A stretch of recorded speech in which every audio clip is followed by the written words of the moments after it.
easiest way to get in on some NBA action with Underdog Fantasy and their pick'em game. Just find your favorite player or any player for that matter, pick higher or lower on that player's stats, and you can win up to 20 times your money in one night. Pick between 2 or 5 players to fill your pick'em entry. Get every pick right, and you can net yourself some serious cash. Use the promo code ManDownSports and get up to $1,000 in bonus cash. Plus, now that it's football season, you can follow Man Down Sports as we reveal our favorite picks from week to week. Like I said before, pick your favorite player, pick higher or lower, choose your dollar amount, and win some money. It's just that easy. Make picks, win money. We also want to thank Underdog Fantasy for partnering with us, and we want to thank you for helping the channel out by using Man Down Sports on Underdog Fantasy. I want to say something about that, man. Go ahead. Depending, all gameplay is dependent upon location. Certain locations have different gameplays, but it's still an excellent way to try to win some quick cash. Absolutely. We just found out about that one. Hey, it's 576,000, Mel. What is? That's what he won on the pick 8. No, it's 576,000. Juju, the Juju topic. 576,000. No, that don't sound right. No, that don't sound right. No. Her Nike contract. That's it. It just said it boosted her up to 500. I mean, I don't know how reputable this site is. Sports Kita, but that's what it just said. Oh, they're pretty reputable. Yeah, that's I don't know, man, because supposedly it is a female though. It's not like a dude in NBA joint. It's an NIL deal. No, so they said it's the richest woman's contract with Nike. So I'm seeing one of the richest. So I'm not confirmed that it's actually more than Caitlin Clark's. How much is Caitlin Clark's? 28 million. Okay. 28 million. Yeah. 28 million. Shit. Yeah. Well, she ain't gonna get no 28 million. I already know that. Nah, not with Rich Paul. Rich Paul is her agent. Rich Paul ain't about to let. She might be hitting 47 million. Rich Paul, it ain't no way Rich Paul is gonna see someone get something and he's gonna ask for less. That's not happening. Right. All right, this is what it's saying. It says she got a 7-figure. No, it would. So it's saying that it would venture her into the 7-figure mark, greatly boosting her current value of 576,000. That's what I'm saying. Yeah. So it's gonna be a. In other words, right. We don't have the numbers. In other words, yet. they hadn't released the numbers. They ain't put the numbers yet. Right. But she gonna be a millionaire playing college basketball. That's beautiful. Man, I can't wait to see what and she earned everything on that contract too. Yeah, we're gonna get into all of that on our last segment, man. We got a good show for y'all. As always, man, like you said, you just seen the promo from Underdog. Make sure y'all go and use our promo code Man Down Sports when you play Underdog and when you play the pick'ems. As a matter of fact, I just won a little piece of change. I didn't do nothing strange for it though, but I did win a little something. I did my pick'ems. I picked 1, 2, 3, 4, 5. I picked 5. I flexed it so I could get one wrong and still win some money. And that's exactly what 5. That on the screen is 4 people. That's 4. That's 4. Yeah, that's 4. I counted 5, but I'm already into some crown right now, so I apologize for that. Yeah, so I picked 4, but I flexed 1, meaning that I could get one wrong and still win some money. And I can't believe you took the lower on Jaden Daniels rushing.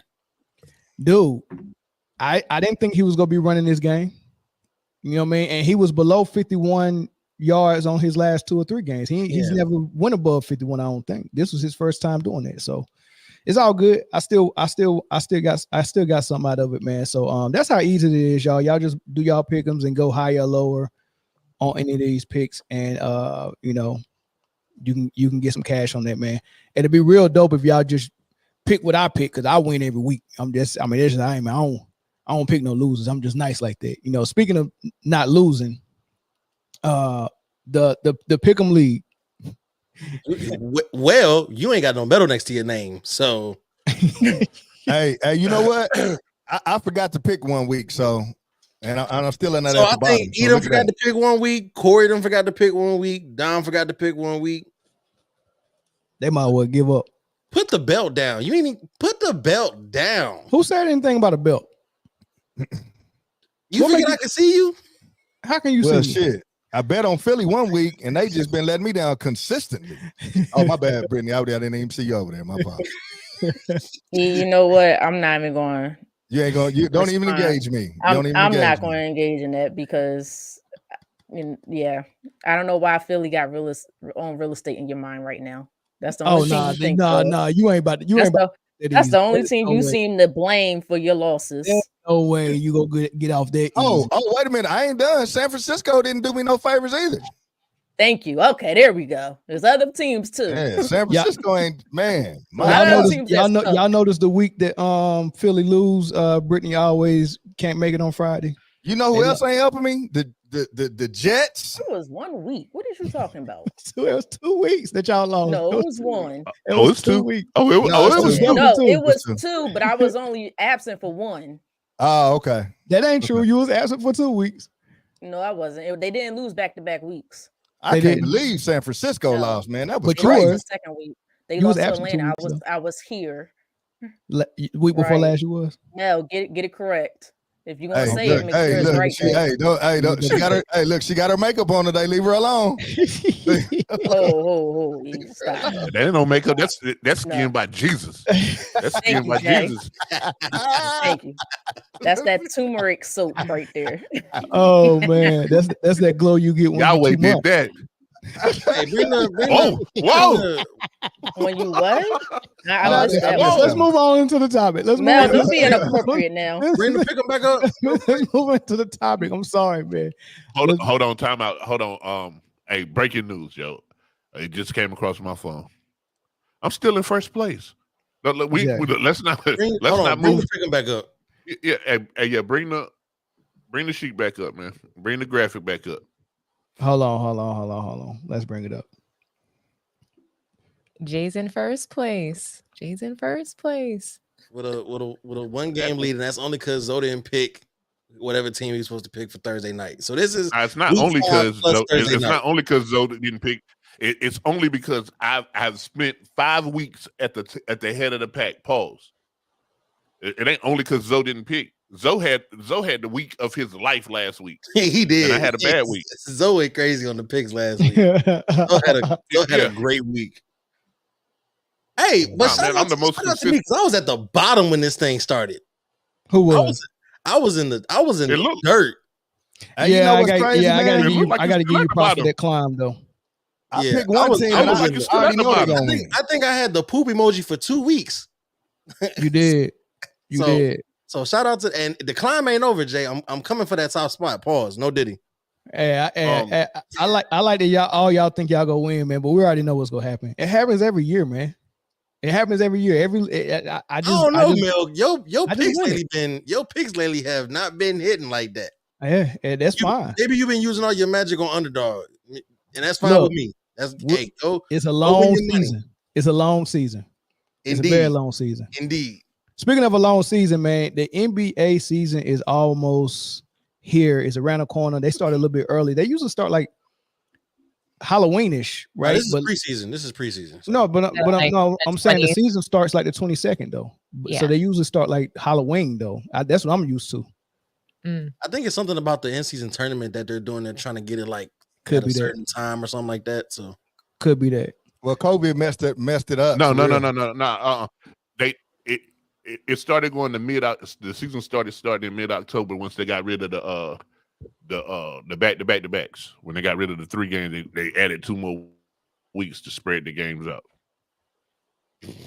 Spread, got it. Well, I'm about to nonetheless, the seas's about to start. Hold on, wait a minute. Hey, I'm done. Wait a minute. Goodbye. Prom night fun. First of all, Greg, one thing right. I ain't never heard it put like that. I appreciate you for that, but spell my name right. But I appreciate you. Yeah, he did kind of spell it wrong, but he did spell it wrong. It is. It's not on the screen today. Some would say you spell it wrong. The comments is up. Yeah, speaking of spelling names wrong, yo. I spell my own name wrong, Please tell me. Tell me. We, Had we, this name we all my life. I spell it wrong. I'm all set Exactly. illiterate. Brent, don't let him. Brent, you ain't gonna let me say nothing without checking me. No, don't let him slide on nothing. Mel, I'm tired of your mess, yo. I'm Exactly. tired of you and I ain't your even did mess. nothing. I haven't Hey, even done no lie. anything. You talk too much. Oh, on the I'm name sure. spelling conversation. I'm moderating the show. What am I supposed? You want me to do sign language? Do the hand on his ass. Yeah. I'm scared for you to start do start miming Mel. Yeah, she want me to Helen Keller the whole show. Anyway, Come on, bro. The season is starting. The Lakers started 0-2 in their preseason. LeBron looks okay, but Bronny doesn't look all that good, which is to nobody's surprise, because he didn't look at USC. He didn't look good in the summer league either. We had this conversation before. The last time we had this conversation, look good there. yeah. Well, his senior year he kind of did. I give him his senior year, but the last time we had this conversation about Bronny, it was after the draft, or maybe before the draft, when the scouts, unanimously had an article come out that they interviewed some scouts and they had something to say about it. But this time, they interviewed anonymous GMs, and they had a unanimous decision on what they thought about this whole situation in Bronny James, and this is what they thought about it in the article. And then after that, you're going to hear Rob Parker and his new co-host on The Odd Couple on FS1 have a conversation about it. And then after that, we're going to have a conversation about it. This is what was said. I don't even got to read it yourself. Is Roger going to go or not? Go ahead. I'm so just saying. ESPN's Baxter Holmes, he did a long form piece on Bronny James. He just made his preseason debut a couple of days ago.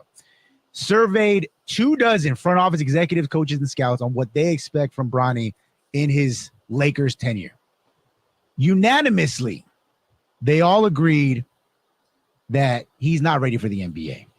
In fact, one exec said that Bronny James is, quote, being set up for failure by LeBron and Rich Paul. Another executive adds that people don't realize how far away Bronny is, and if they did, they wouldn't have done this. And I got to say, I understand the history in it, the father and a son, but this isn't the way to do it. And I don't have any kids, and people want to help. I have a nephew, I have nieces. I would do anything to help further their career, but I'm not going to put them in a situation that they're not ready for. And a lot of people don't think about it that, it's no big deal. He's just a 12-man on the bench and all this kind of stuff. But other people have worked very hard to get into that situation. These people are right in that this is what they do in evaluating people, and they're telling you, you put Bronny in this situation that he might not be ready for, and if he doesn't play well or think, it's going to be the wrath that people are going to have on, you talked about social media, will be enormous. I don't think it will, though. Oh, I do. I don't think I think somehow LeBron has had the kids, whereas he's literally the most famous sports figure in America. And we all kind of go, to his kids. Like, they're not weird. He's not Michael Jacksoning them, or that we don't even know who they are. They're hidden. They act all, they're like, some weird, mysterious kids. We've been watching Bronny and Bryce, and then the daughter came later, their whole lives. It has been normal. They have a normal life. They went to Sierra Canyon, a couple miles from me. Like, they've had a relatively normal life, considering your dad is the biggest sports figure in America. Nepotism, nepotism is not good. I don't care who it is. LeBron. Wait. Nepotism ain't good. No. What planet are you from? No, that happens in every walk of life. That's not what I said. I didn't say it doesn't happen. I said it ain't good because you block other people who have put in hard work, and it's the same thing. If wait a minute, no. If I came in and the job is available, right? Chris leaves, and I go and say, oh, no, my nephew Alvin, who's never been in radio, is going to be my co-host. There's a lot of radio people who have put in time and energy who say, how in the world did Alvin Parker get the co-host job on The Odd Couple? He didn't even do radio, or he's never been on radio. He has a podcast or whatever it is. That's my point of it, is that you would be hurt. Other people in this building would be hurt who have put in time, money, and energy and blood, sweat, and tears for their career. So you can't act like nobody's been hurt. I'm not arguing. It is utopian. No, it's not. People are all okay. Let's I'm have not this conversation. saying that whether it happens or not. I'm saying whether it's fair or not. But that's not what I'm saying. But what I'm saying is that's almost an impossibility. No, it's because not. The scenario you laid out is almost not gonna. It's not likely in that this is a big position, right? This is a big chair. No. What I'm saying is Bronny is playing on a team that he may never even play. He might be in the G League for the whole year. We'll see. You didn't say, hey, he's starting. He's going to be the next star with Anthony Davis and LeBron. He's just going to be on a team where most of the guys, the last third of a team, don't even play. All right. So first and foremost, it was 24 GMs. He said at the beginning, because I seen someone in the comment section say it was only one GM. It was 24 GMs. They all agreed he wasn't ready and they shouldn't have done this. And then after that, you know, of course, you got Rob Parker and his co-host kind of disagreeing on how they felt about it. And just before y'all go, last game against the Bucks, Bronny James played 6 minutes. He was a negative 12 on his plus minus. He was 0 for 4 from the field, 0 from 2 from 3. He was putting up bricks, no rebounds, no assists, none of those things. He just was out there getting cardio, and they took him out, and that's when the team went on the run. So with all that being said, the question is, man, did LeBron set him up for failure? 100%. Yeah. Absolutely. That man was out there on a treadmill. Stevie Wonder saw that he wasn't ready. Absolutely not. On the financial side, no. On the financial side, no. On the everything other than financial side, yes. Ain't nothing else other than that for Bronny. Ain't no side. That man is a walking knot bucket. No, I'm all for helping your child, but you got to understand when your child is not ready and when he's ready. We're not gonna do that today. We're not even going.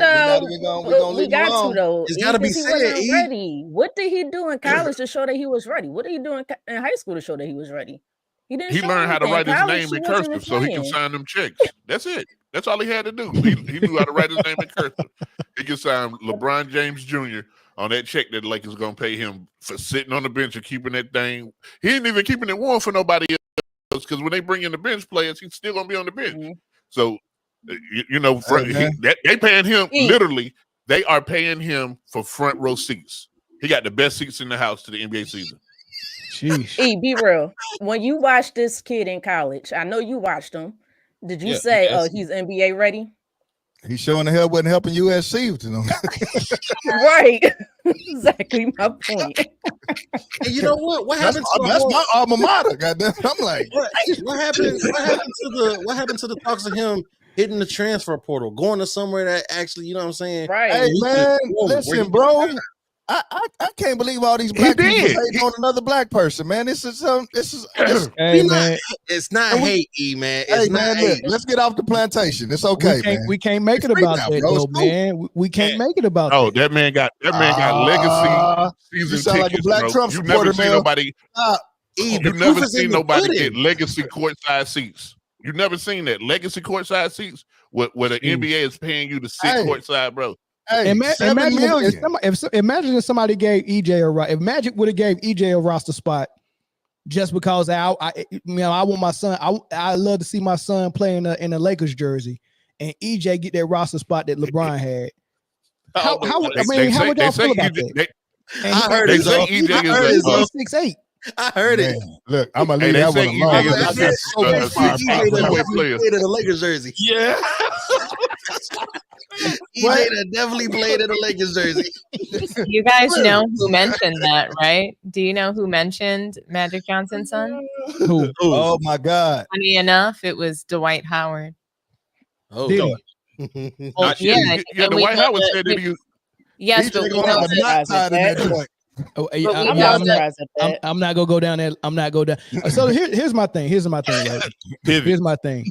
If that was just about playing with Bronny and it wasn't about Bronny actually getting ready to be a professional basketball player, if you was just go put him on your squad without him earning it anyway, why go to college? Why you ain't just draft him? Like, just go to the G League or go to the route that the Twins did. Yeah, go the route them boys did and just do that. Like, what's the point of even going to college and acting like you go play for a college if you knew, man, I want Bronny on a squad as soon as possible. I don't even understand the whole thing, and it's not even a flex like people think it is. Come on, man. You know what I think, man? You know what I think? It's just to make things look a little bit better than what it looks like, I guess. Man, it didn't work, in my opinion. This, man. So I'm gonna play devil's advocate, right? What's to say that the plan always was LeBron to play with his son Bronny, right? That was the plan, right? We knew that from the jump, right? We knew that Bronny was probably gonna be one and done in college, whatever.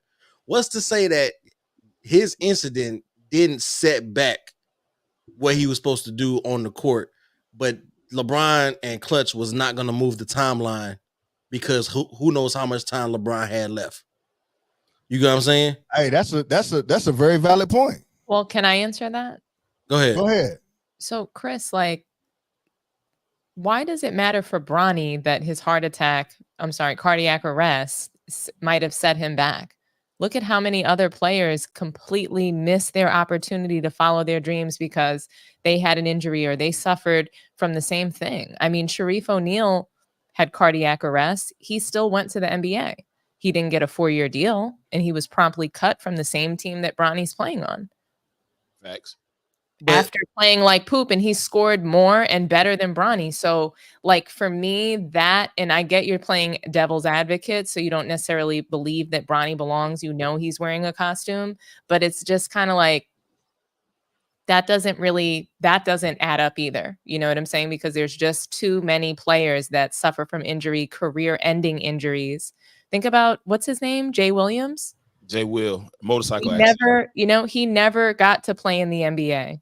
At all. People completely miss this opportunity. So of course you're trying to say like LeBron doesn't have time left. So he's just supposed to have this roster spot. Like, I don't think that any of us on the panel feel like, okay, well, you know, Bronny definitely belongs here. And the question is, I guess we're saying, hey, should he have been forced into the NBA?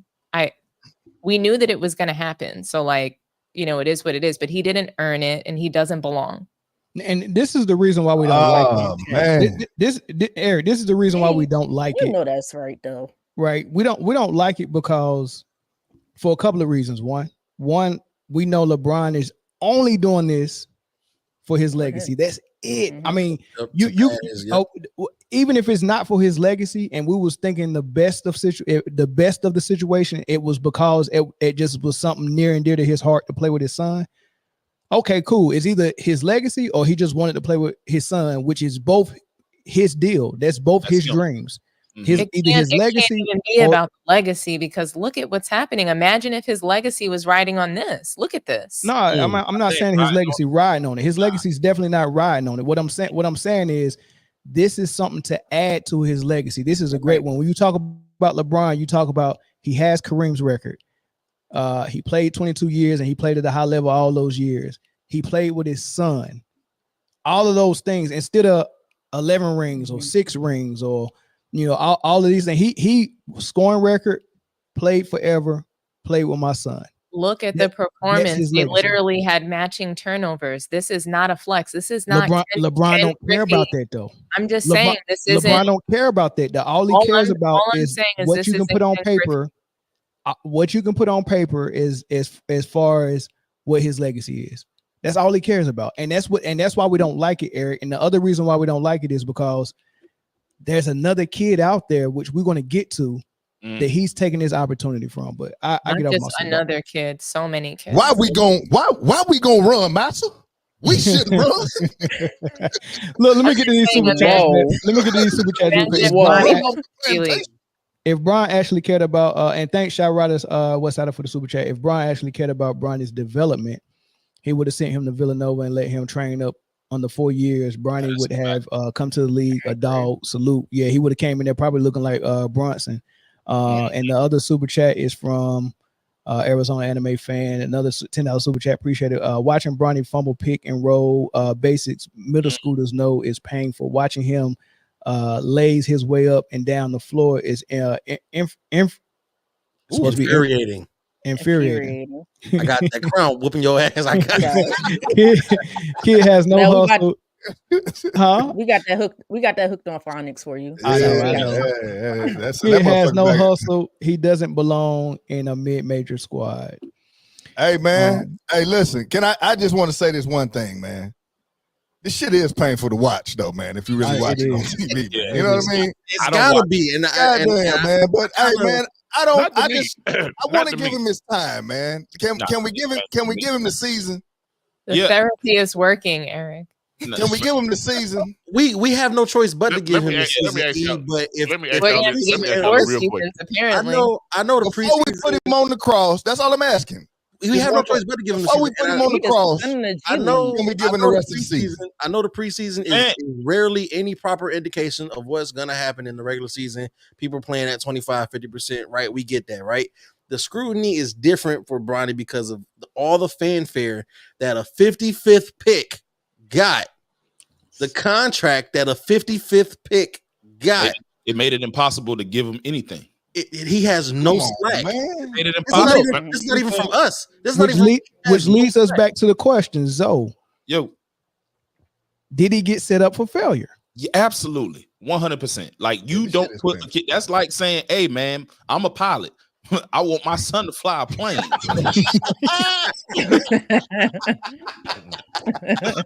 I'm a pilot. I want my son to fly this plane. Hey, I'm gonna send him to half the pilot school. He ain't gonna know how to fly. But guess what?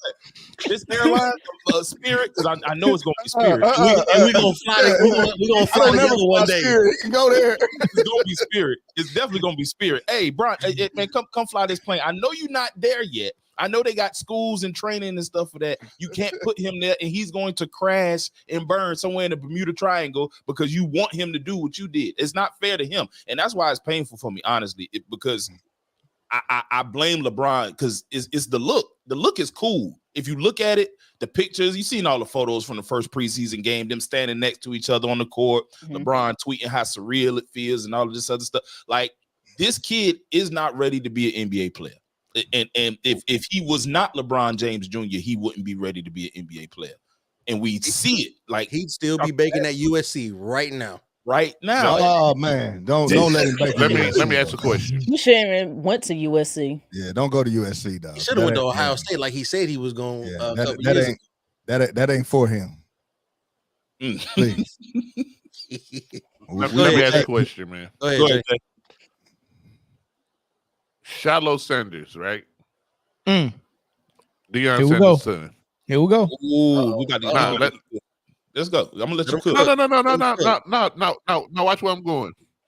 He's a decent college corner, right? There's no way. He's safety. Safety. But he's decent at best. He can hit. It ain't the same. He's not afraid. It's really not the same. He's not afraid. Nah, this is what I'm saying. This is what I'm saying. His backup ain't better than him. That's for sure.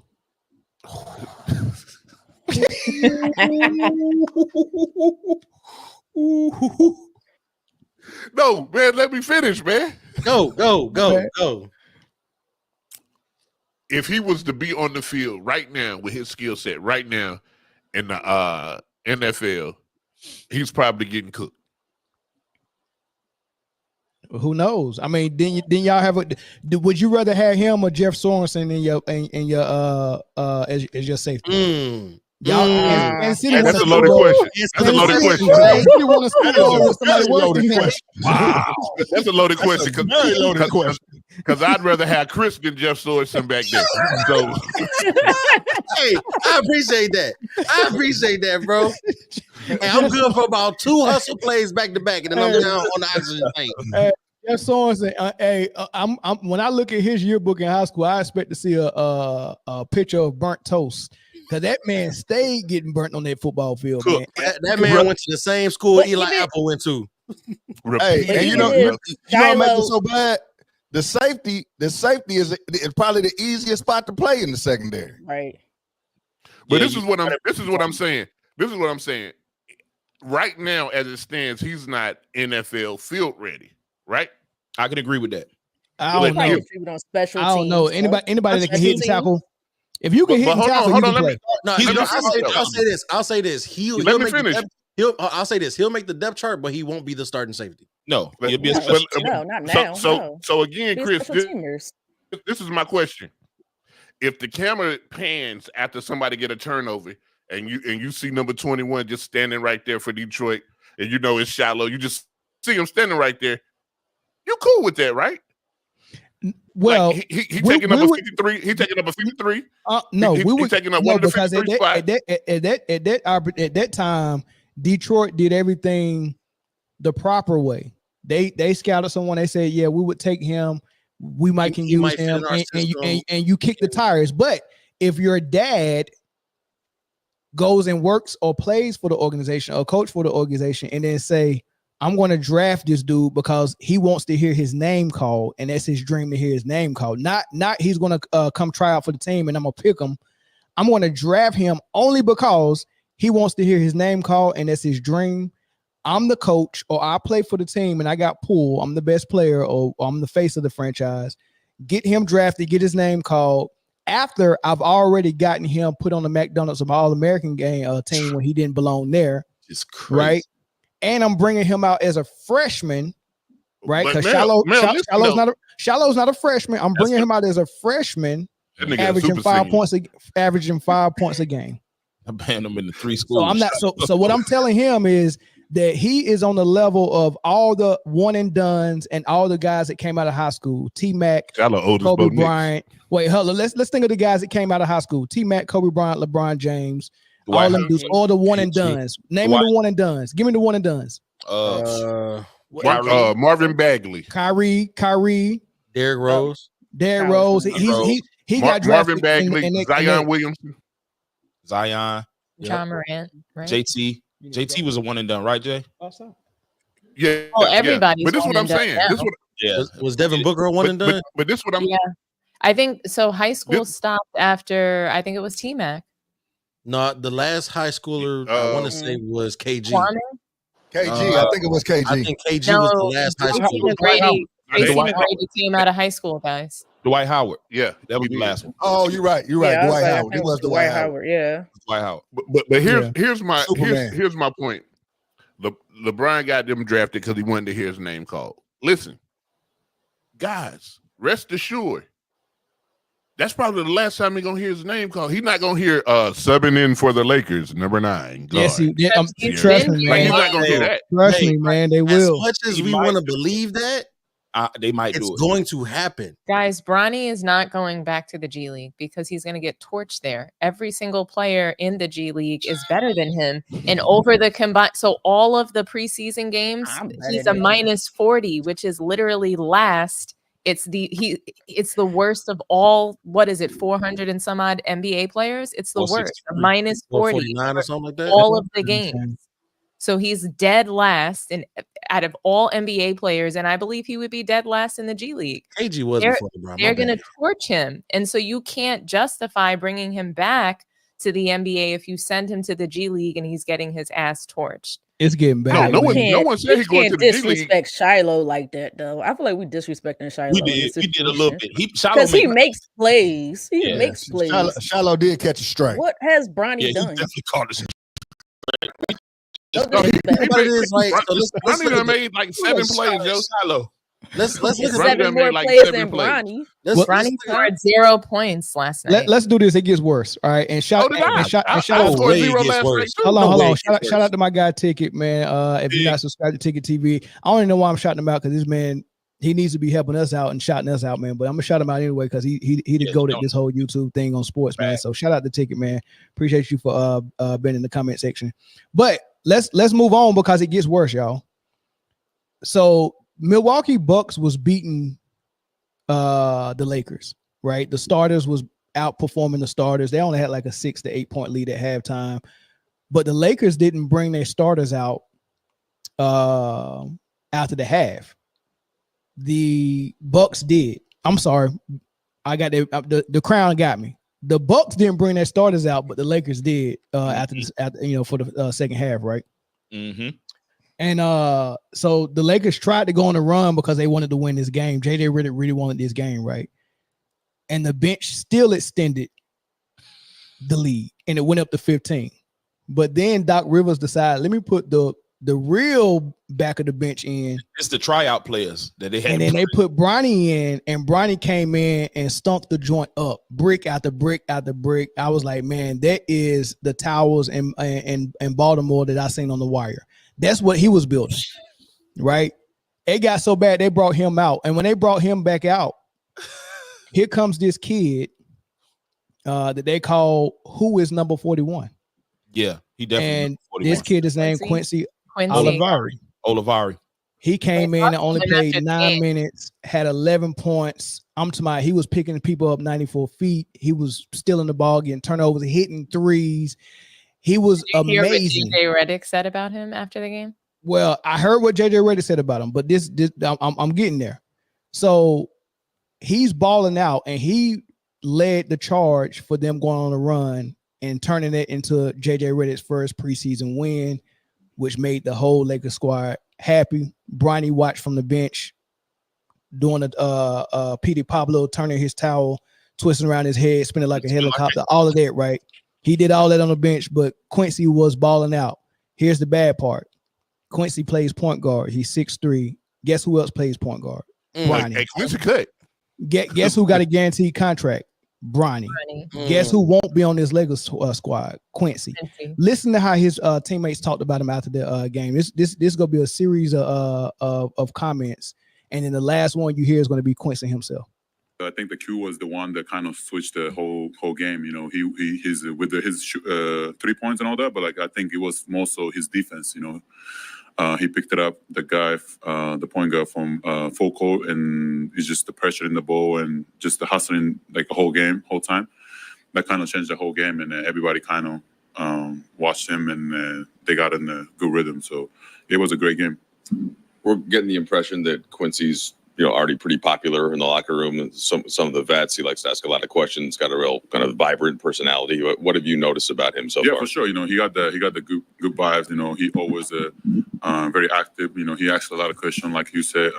He trying to learn and get better. You know, so I like that. You know how he approaching this. You know, with our team, and yeah, we need a guy like that. You know, especially young guys. You know, I think. We just have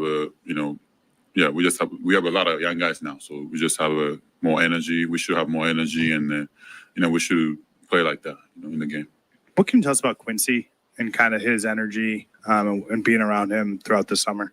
Yeah, Quincy, me and him were real close ever since we met in Utah one time, just crossing paths through the airport, and ever since then we were close. And then when he came by to the Lakers Summer League team, we pretty much bonded right away, and he's just been my guy the whole entire time, and it was good just to see him go out there being who he is, bringing tons of energy, playing defense, locking up, picking full court, then him hitting his shots, doing what he does.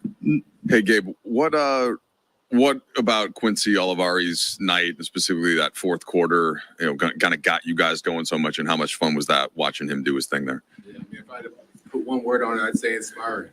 That level of effort, that level of defense, it's inspiring. We've seen guys around the league do that time and time again, and really uplift the group. And tonight it was him and that whole group there in the fourth. They played with a lot of energy and effort, and it was huge for us. Hey, Quincy, first just on the fourth quarter specifically, and you picking up 94 feet, causing turnovers, hitting threes, and as you're seeing the vets get up, what's going through your mind as you're leading that big comeback? Just keep going. I think I hold my head high on the fact that I'm an energy guy, and I like to make sure that every time I'm in, I give the most positive energy I can. And if I've been sitting the whole game, that means I should be the most rested. So just pick up full and have good energy. And next thing you know, the whole bench is up. And I really was focused on just getting his first win for Coach Redick. All right. So since Quincy's from Atlanta and he's from Georgia, I'm gonna let Zoe go first, and then the ladies go rather than Zoe. But and shout out to Dreamers Pro for being in the comment section. He out there trolling the comments, man. Yeah, Go sub the Dreamers Pro if y'all haven't done it. Him and Ticket are both the top dogs in this sports thing on YouTube, man. So I appreciate that. And make sure y'all hit the like button if y'all haven't done it already. But so Quincy, everyone talked about him, how much he balled out. Nobody's talking about Bronny no more. Mm-mm. There's no need to. It's embarrassing to talk about him right now. He can't even hit a shot. right? It almost does him a favor not to talk about it. But Quincy balled out. You hear everybody talk about it. Rory said we need a guy like that. Dalton Connect said he's my best friend on the team. Gabe Vincent said it was inspiring. That is unreal. The dude played for Xavier. He had a 43-point game last year. He averaged 15. This is the guy that's going to get cut while Bronny has a guaranteed contract, and the Lakers need this dude. So speak to that. I'm going to speak to that. But before I speak to that, I'm going to say I'm so glad that he's on the team that he's on, because he need to be cut. He don't want to be around that circus.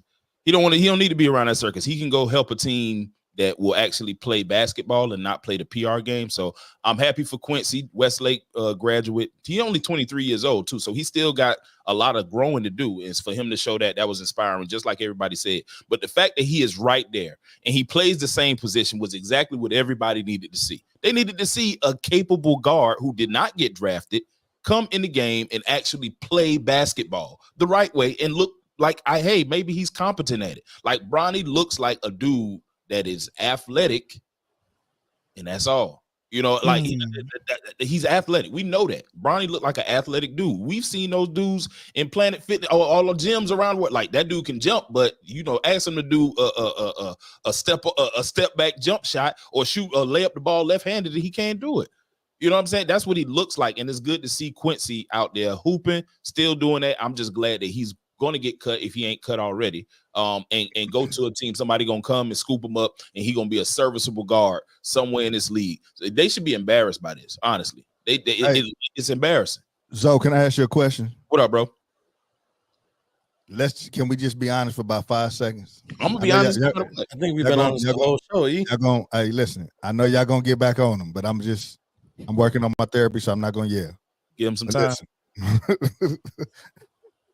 I think we're watching a player that probably should be developing at the college level, like maybe junior college. Yeah.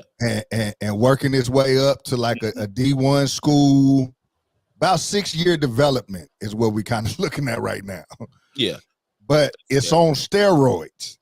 So we watching a player that probably should be playing at the lower levels because of who his dad is, because of the cachet that his dad has. He got him on speed dial.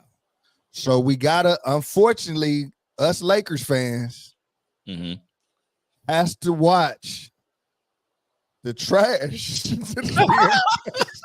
Hey, this is a good point on the screen. Dominique, this is a good point on the screen, Dominique. He said that he thought LeBron makes everybody better. Is that not the narrative with LeBron? He makes everybody better. So shouldn't he go ahead? And by the way, they changed his name from Bronny James to Bronny Games because he's good at Call of Duty. But go ahead. So first of all, hold on real quick. Not gonna let you get that off. He did make Bronny better. Like, we have no idea what this is. This is with all the help money could buy. This is with waking up and LeBron James is your dad. Dude, Bronny probably was more trash than all this. Like, come on, man. Like, dude, he in the NBA, he don't belong in the NBA. It's really nothing to talk about. He don't belong there. He will never develop into an NBA player, although he's going to have at least a 4-year career, or he's going to get paid for 4 years no matter what. So, but that should have been Quincy's contract though. Quincy earned that contract. Listen, go ahead. Listen, Quincy is going to be a star. Can y'all go ahead, Dominique? I know you want to say something to me. Go ahead, Dominique. I do, because you said that LeBron is fast tracking Bronny. Like, we all have been in positions where you get hired and they say, hey, like, we're going to fast track you. We see that you have a lot of experience, a lot of good experience. And you're told that because you're believed to be really great at what you do. And so then when you get into the job and then you begin to get fast tracked, it's because you're good. It's because you're performing at a much higher rate than the role that you're currently in. And Bronny has never been able to do that. He's never been in high school performing at a college level, or in college performing at a pro level, or a pro performing at an actual pro level. So he's not being fast tracked and he's not being developed because the agility is not there. The learning agility is not there. and the basketball acumen is not there. So when those two things are not present, you can't be fast tracked. He's literally on a fast track to nowhere, to a dead end of other people not getting this contract that he has, to a dead end of, yes, he's going to sell jerseys.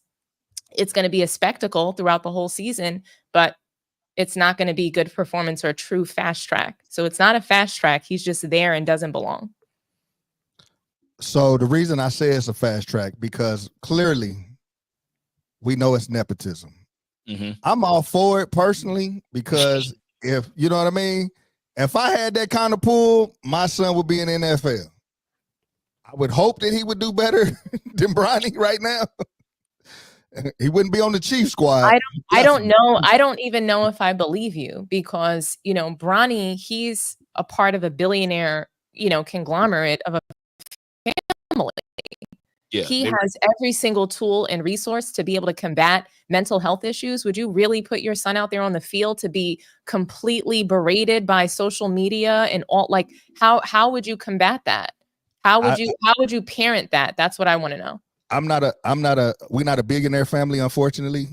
So I don't even know why he's out there personally. But if my son was gonna get $7-8 million, no, but if you had $1 billion already, but you already had $1 billion though, Eric. If you already had $1 billion and you knew that there's an athlete out there whose parents are broke as a joke, would you take that opportunity? Like, we don't know the situation of Quincy.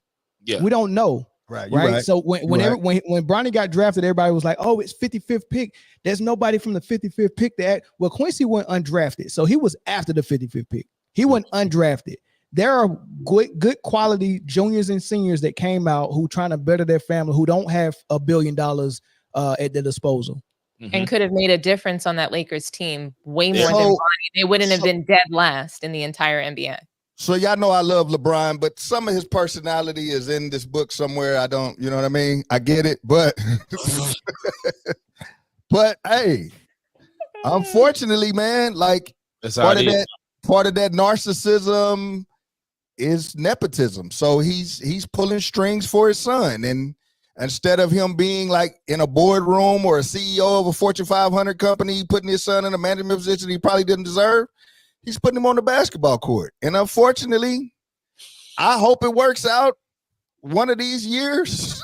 Because I don't see it working. I just don't think it helps LeBron's legacy to do this. If Bronny was good, even if he was mediocre, it would help and we'd be wanting to see it. But it's not good. And that's why we don't like it. That's why we don't want to see it. That's why we're going to constantly critique it.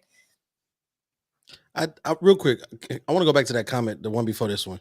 What he said about if so and so can rap, why can't so and so ball?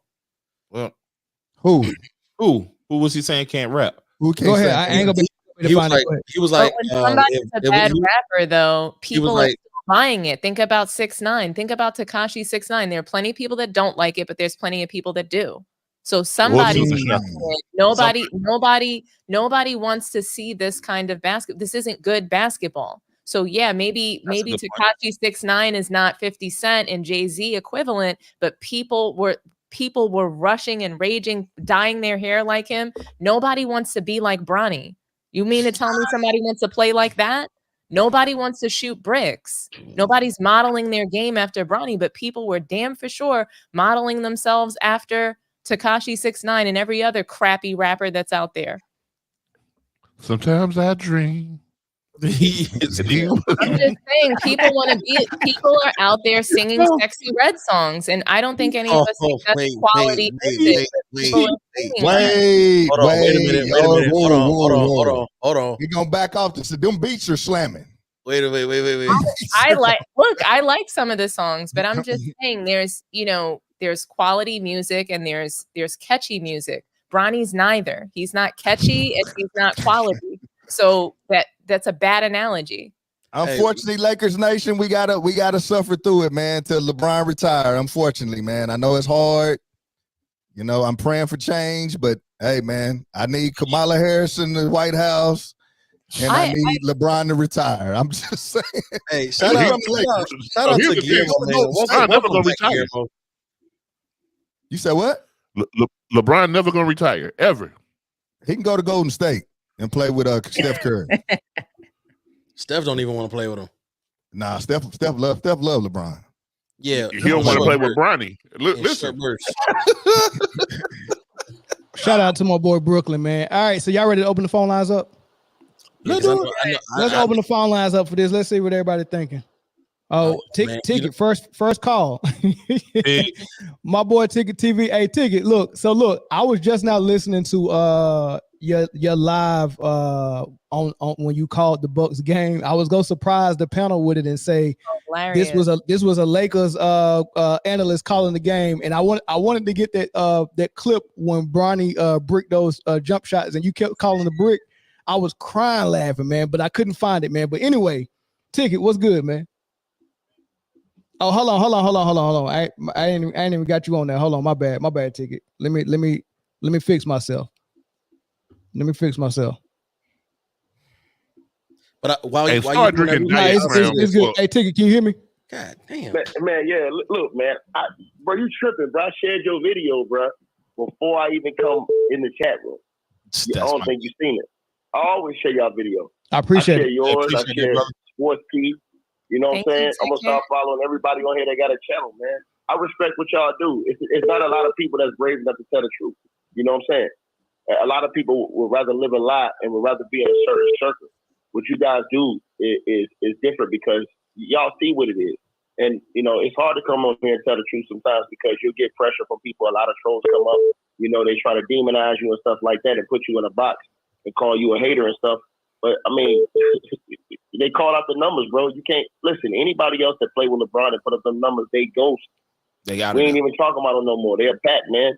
They putting them in the air, bro. You out of here. And so I blame this again. You should blame it on Mr. Know-It-All, JJ Reddick. He said Bronny's case study what? A, B, C, D, E, F, G, Barney Rhymes. That's what he said, right? He said they said he was this almighty, intelligent coach. That's what they said. They said nobody knew better. He's the next Pat Riley. He can get we should be seeing improvement from Bronny on a night-to-night basis. We're seeing him get worse. So, and then think about this, bro. I'm tired of all these capping people talking about, hey, man, you got to give Bronny time to develop. Time to develop. He's had the biggest, let me tell y'all something. He's had the biggest advantage in history of life. The man grew up with the best chefs, the best diet, the best trainers, the best everything. How the hell is you behind when you've had the best of everything? So don't nobody want to hear about, oh, man, y'all got to let him develop. Y'all call LeBron the GOAT. If LeBron's the GOAT and his son's a bum, what do that say? What do that say? The man has had every opportunity since he was born. Think about this, bro. Since he was born to be great. He's trash, bro. And they need to leave it alone, man. ESPN, all these networks, they have absolutely destroyed their platform. And I'm telling you, this is why platforms like this, platforms like all the other brothers y'all listen to, you see Dreamers throwing them in the chat now. Everybody else, man. This is why these platforms are surviving because people are tired of hearing the lies and they're starting to see the truth, man. So I encourage all of y'all, continue to speak the truth, man, and continue to stand on business, man, because they're going to want you to lie. They're going to want you to go on TV and do what Kendrick Perkins and all those other people do. And you see how what they do, they try to clean the panel and put nobody up there that's going to be critical. That's what they try to do on ESPN. Put everybody up there. They're going to talk about everything except for his performance. They're going to demonize you because LeBron's being a good daddy. But everybody else in the league is not being a good father and taking care of their kids and doing the right thing just because they don't got their kids all up in the video. Listen, man, I know kids in high school right now that sophomores that are trash, Bronny, bro. And they know this, man. The reason why you never do this in sports, and I heard the one brother say this, and I disagree with him.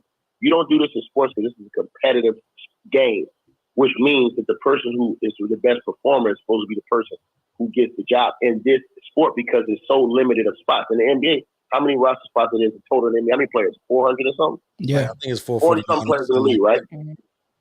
Right. So we don't have chances to let bums just get easy ways around here because it ain't that many spots. In the real working force, it's a whole lot of jobs out there in the workforce, in the 9-to-5 workforce. But in the NBA, once you start doing this, dog, you open up Pandora's box to let other bums just walk in and be able to come in and play because of this type of situation. This sets a bad precedent. This represents what LeBron James' whole career has represented, being manufactured. Because they manufactured this and everything about LeBron's career since he came in the league have been manufactured. He's the only dude, I've said this before, you look at this dude, he's the only dude that's walked away or that's got championship level or coaches who have been there almost close to getting there, fired or he's quit on them every time. Look from when he came in the league. He went to the NBA Finals with Mike Brown. What did he do? Left Cleveland. Then what did he do? He went over to Miami, tried to get the coach fired. East Foe. What did they do? They won 2 NBA Finals, went to 4 finals. What did he do? Quit, left the team, went back to went back to Cleveland. They got Mike Brown fired before he got back to Cleveland, right? Yeah. Gets back to Cleveland. What does he do? He gets the other guy from overseas, David Black. Yep. What do they do? Go to the finals, right? Go to the finals without the other 2 guys. Go 6 games. What does he do? Get him fired. Then what does he do? Go get Ty Lue. What do? They go to the finals and go to 4 straight NBA finals, win a championship. What does he do? Leave Ty Lue. Then what does he do? He goes to LA, right? Then they give him Frank Vogel. What did Frank Vogel do? He won a championship. What happens? A year later, he's fired. So now you got him fired. Then what do? You go get Darvin Ham. What does Darvin Ham do? Goes to the Western Conference Finals in his first year, then turns around and win what they said was an in-season tournament that's supposed to be something special where the Lakers put up a banner for it, but only when Darvin Ham won it don't count no more. No, we threw the sham. You got rid of Darvin Ham because he wasn't going to be down with this Bronny play. He knew what it was, and it was going to take a hit on his integrity, and he had that as a coach. When you got AD and these guys lying and talking about they're impressed with Bronny and what he's doing offensively and defensively, if I seen AD, I'd slap him for lying. Hey, look, Ticket. I'd slap him with Diddy oil for lying. Hey, did you hear the difference the way AD or just the players in general, the difference the way they talked about Bronny when they was lying versus the way they talked about Quincy? Listen. Yeah, man. Yeah, it ain't no party like the Diddy. Listen, man, you already know, dog. What's already known has to be explained. What's already known don't have to be explained, bro. What's already known don't have to be explained.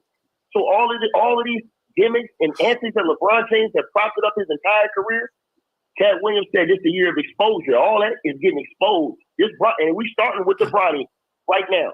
That's getting exposed right now in front of the world. They can't even run no more narratives. What's the narrative now? Oh, he can't play offense. Oh, first he's supposed to be a 3-and-D guy. Then when they thought he couldn't shoot threes, everybody says, oh, well, he can shoot. When has he ever been able to shoot threes? He's never been able to shoot threes. So when is he going to be a 3-and-D guy? And his D is trash. Giving him credit for getting a block off his own turnover. So then that narrative turns out, bro. What's going to happen if he's ducking that tail? Ticket, let me do something real quick. Hey, my homeboy that hasn't been on the show for a while that just called in, you know who you are. Call back real quick. I'm gonna link y'all in. I want you to stay on the phone for this. Didn't Sports T cook him already? No, this a different guy. Hey, call back real quick. I'm gonna link y'all in there. And I think I know who this is. I want to say something about something you said earlier, which was a really, really good point. Everybody talking about how LeBron's a real good dad. He's being a good dad or whatever. But part of being a real good parent is preparing your kids for reality. That's why you tell them no, because rejection happens here in this life. And I don't really think he's doing that by allowing him to be in the league. But like I said, listen, it's a good business move because never has the NBA paid a person for front row seats. So, you know what I'm saying? he shouldn't see the court. Hey, man, I get it. But unfortunately, we got who we got, and we got to suffer through it, man. It's unfortunate. Real quick, I want to address one of the comments I seen earlier. It was like, y'all, I don't see y'all complaining about these trash rappers. Why y'all going on about Bronny? Well, this is a sports podcast, so we talk about sports. I think that's why we don't mention the trash rappers. And again, somebody's buying into that trash rap. And people rap like those trash rappers. Nobody wants to play like Bronny. Not one person. But surprisingly, people bought his jersey. But nobody wants to play like him, though. People bought Shoot the Shot the album, but nobody want to rap like him. Hey, you know what's crazy though? Rap like him though. The moment Bronny's in the game and it's crunch time, and for some reason he's in there because he has to be in there. I'm about to say, when is that going to happen? That's never going to happen. Somebody fouled out and they down to like the last whatever. Something happens and he needs to be in there. D'Lo doesn't defend, so he won't need to be in there for D'Lo. If Hey, let me get this call going, y'all. I lost Ticket trying to merge him on the call. The phone line is going crazy. So my bad, Ticket. Call back whenever you're ready. But I got my boy. Hold on, that's him right now. Hold on. Let me see if I can get this merge God going. bless the elderly. Hey, Melvin got to start drinking Diet Crown. All right, so I got the merge on right. I got Ticket on, and I got my boy DC Slim. Welcome back to the family, DC Slim. People don't know, man. DC been talking for a couple of days now, man. So, but DC Slim disagree with us. But DC, go ahead, and then Ticket, if you can hear us, man, you on the line too. I want you to respond to what DC Slim say. Go ahead, DC. Go ahead. Let hear what he got to say. Hey, first of all, man, I missed the shit out of y'all. 100. Slim, what's good? You know what I'm saying? Hey, Slim. What up, Slim? Greatest fucking sports show on the joint. I'm telling you, man. Now, I don't fuck with basketball no more, but I'm telling you, talking to Mel, man, and listening to this joint in the past few days, man, damn, I missed the shit out of y'all. I swear, man. That's a million. No bullshit. But hold up, man. Let's get to the real shit, man. Because I'm tired of this. Y'all sound like some haters, man. All right. First of all, I don't like LeBron Lance Armstrong James, aka the 10 Man. Let's put that out there. I don't like him as a person, basketball player, or nothing. But I'm tired of hearing every platform just talk about his kid. If you don't understand nepotism, you's a hater. That's nothing personal. If that was you, you would have done the same thing. You can't name nobody that ain't never done it. And I agree. I'm about to name it right now. I agree with my man said. Now, hold on. You said you can't name nobody. I can name you 1,000 people that didn't do it. I can start off with the greatest player that ever played the game, Michael Jordan. Okay, hold on one second. Michael Jordan. Hold on 1 second. But you said nobody did it, so I wanted to check you right there. I wanted to start right there. You said everybody else would have did it. Michael Jordan. Pump your brakes. Hold on. Listen to this. See this. You can't. This is what y'all go to all the time. You always name Jordan, though. That's all y'all right there. Hold on. You said, hold on. I'm sorry. Start at the top. Chill for a second, dog. See, what you're doing is why I don't even watch podcasts no more. Hear me out. All you compare him to is Jordan. Okay? The standard ain't even real. To be honest with you, the whole NBA is trash. It's about 15, 20 players in there that's just like LeBron. But guess why you're talking about him? Because you don't like his father. You sound like a hater. All right? You shouldn't even be worrying about him to be great. He wasn't that great in college. His father looked out for him. Take it out there. I'm a Lakers fan, just so you know. All right, go ahead. All right, so can I respond to you then? Hey, I want to respond to what you just said. No, I want to respond to what you just said about a part. So I don't forget, I don't miss nothing. So the first thing you said you said that anybody would have did it. Well, that's a goddamn lie. I'm gonna start at the top. Michael Jordan didn't do it. Here we go. You did it, Jordan. Hold on. Let me hold on. You did Jordan again. Hold on, DC. Let him finish. Let him finish, DC. But let me finish my sentence, my brother. Once again, I'm starting at the top. That's what I'm saying to you. Michael Jordan didn't do it. So the reason why Michael Jordan didn't do it. Hold on, brother. The reason why Michael Jordan didn't do it is because he had integrity and respect for the game. Here we go with the integrity again. Hold on, let me finish. He knew. I ain't interrupting. He knew that if his son wasn't good enough to play the game, nobody else would respect his son being in the league. So let's start right here. Hey, DC, you gotta let him finish. He responding to what you said, brother. Let me start right there. Hold on. I'm sorry. Let me start right there. Let me start right there. Then let's go to other fathers' sons who did make the league. They wasn't out here screaming and hollering for their sons to make the league. Their sons made the league off the merit of them making the league. So let's go to Steph Curry. Did Dale Curry beg for Steph to be in the league? Or did Steph Curry go dominate at Davidson, take everybody over, and become a top 7 pick in the draft? Was that because his daddy begged him to get in the league and paved the way? No. So you're saying everybody would have did that? Hold on, let me finish. You're saying everybody would have did that. They didn't do it. Let's go to another Hall of Famer, Tim Hardaway Sr.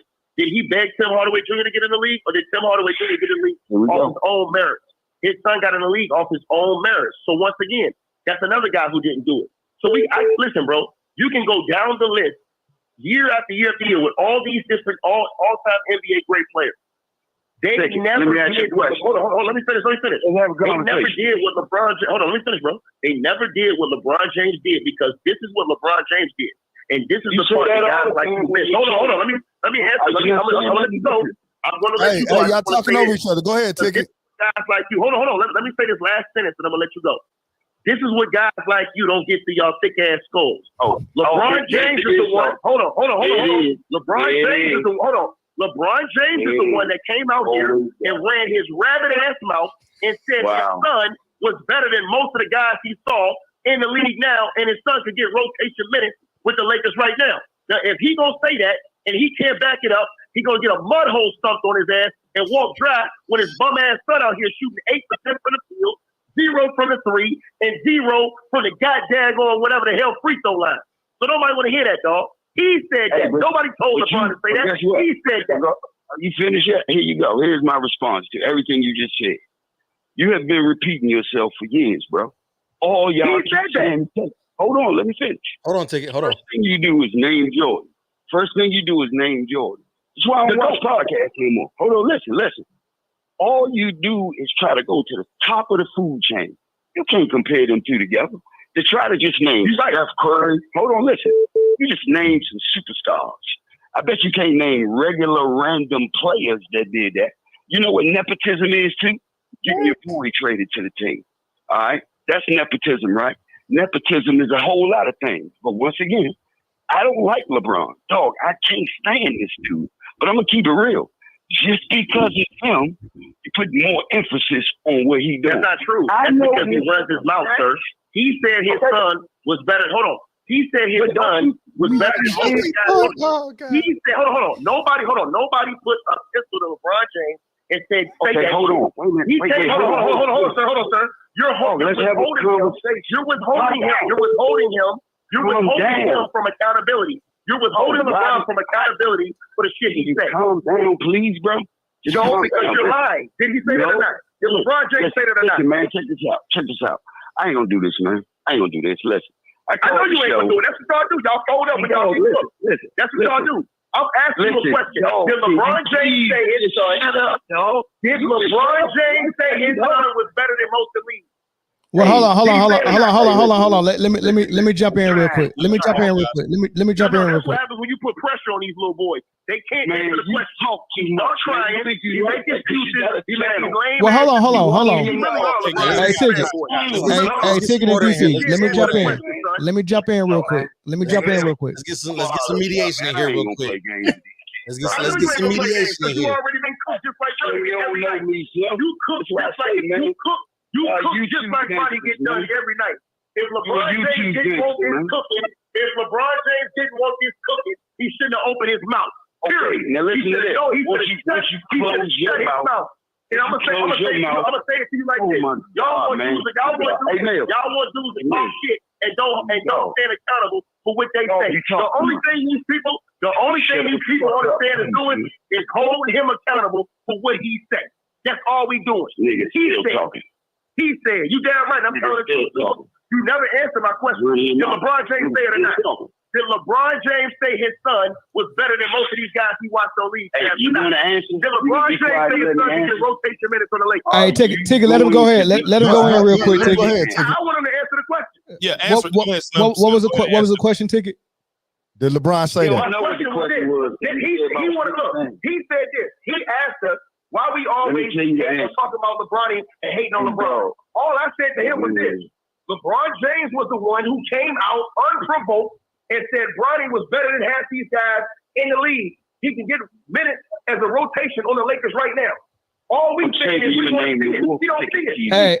Hey. So DC. Hold on, Ticket. DC. LeBron did say that. Hold on, DC. Hold on, Ticket. Chill. Hey, DC. LeBron did say that, brother. Let me respond. All right, go ahead.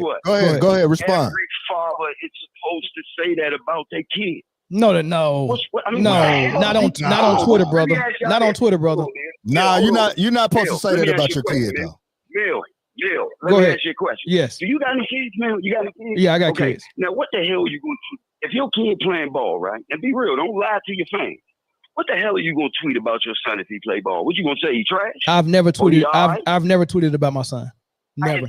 No, we're not Right, you saying just don't that. say No, nothing. hold up. Exactly. Hold on. He said hypothetically, man. Hypothetically. Hypothetically. Hold up. My son Hold is up. playing football Say right you now. got the money like him. Yeah. Say you got the money like him. Remember, we broke. We ain't LeBron. Right. If you LeBron with that much money and we using nepotism, you about to put your son on the Lakers, Slim. All right. But he couldn't put him on the Lakers without that. Hold on. Let me answer this, Dominic. I'm gonna answer the question when you finish. Go ahead, DC.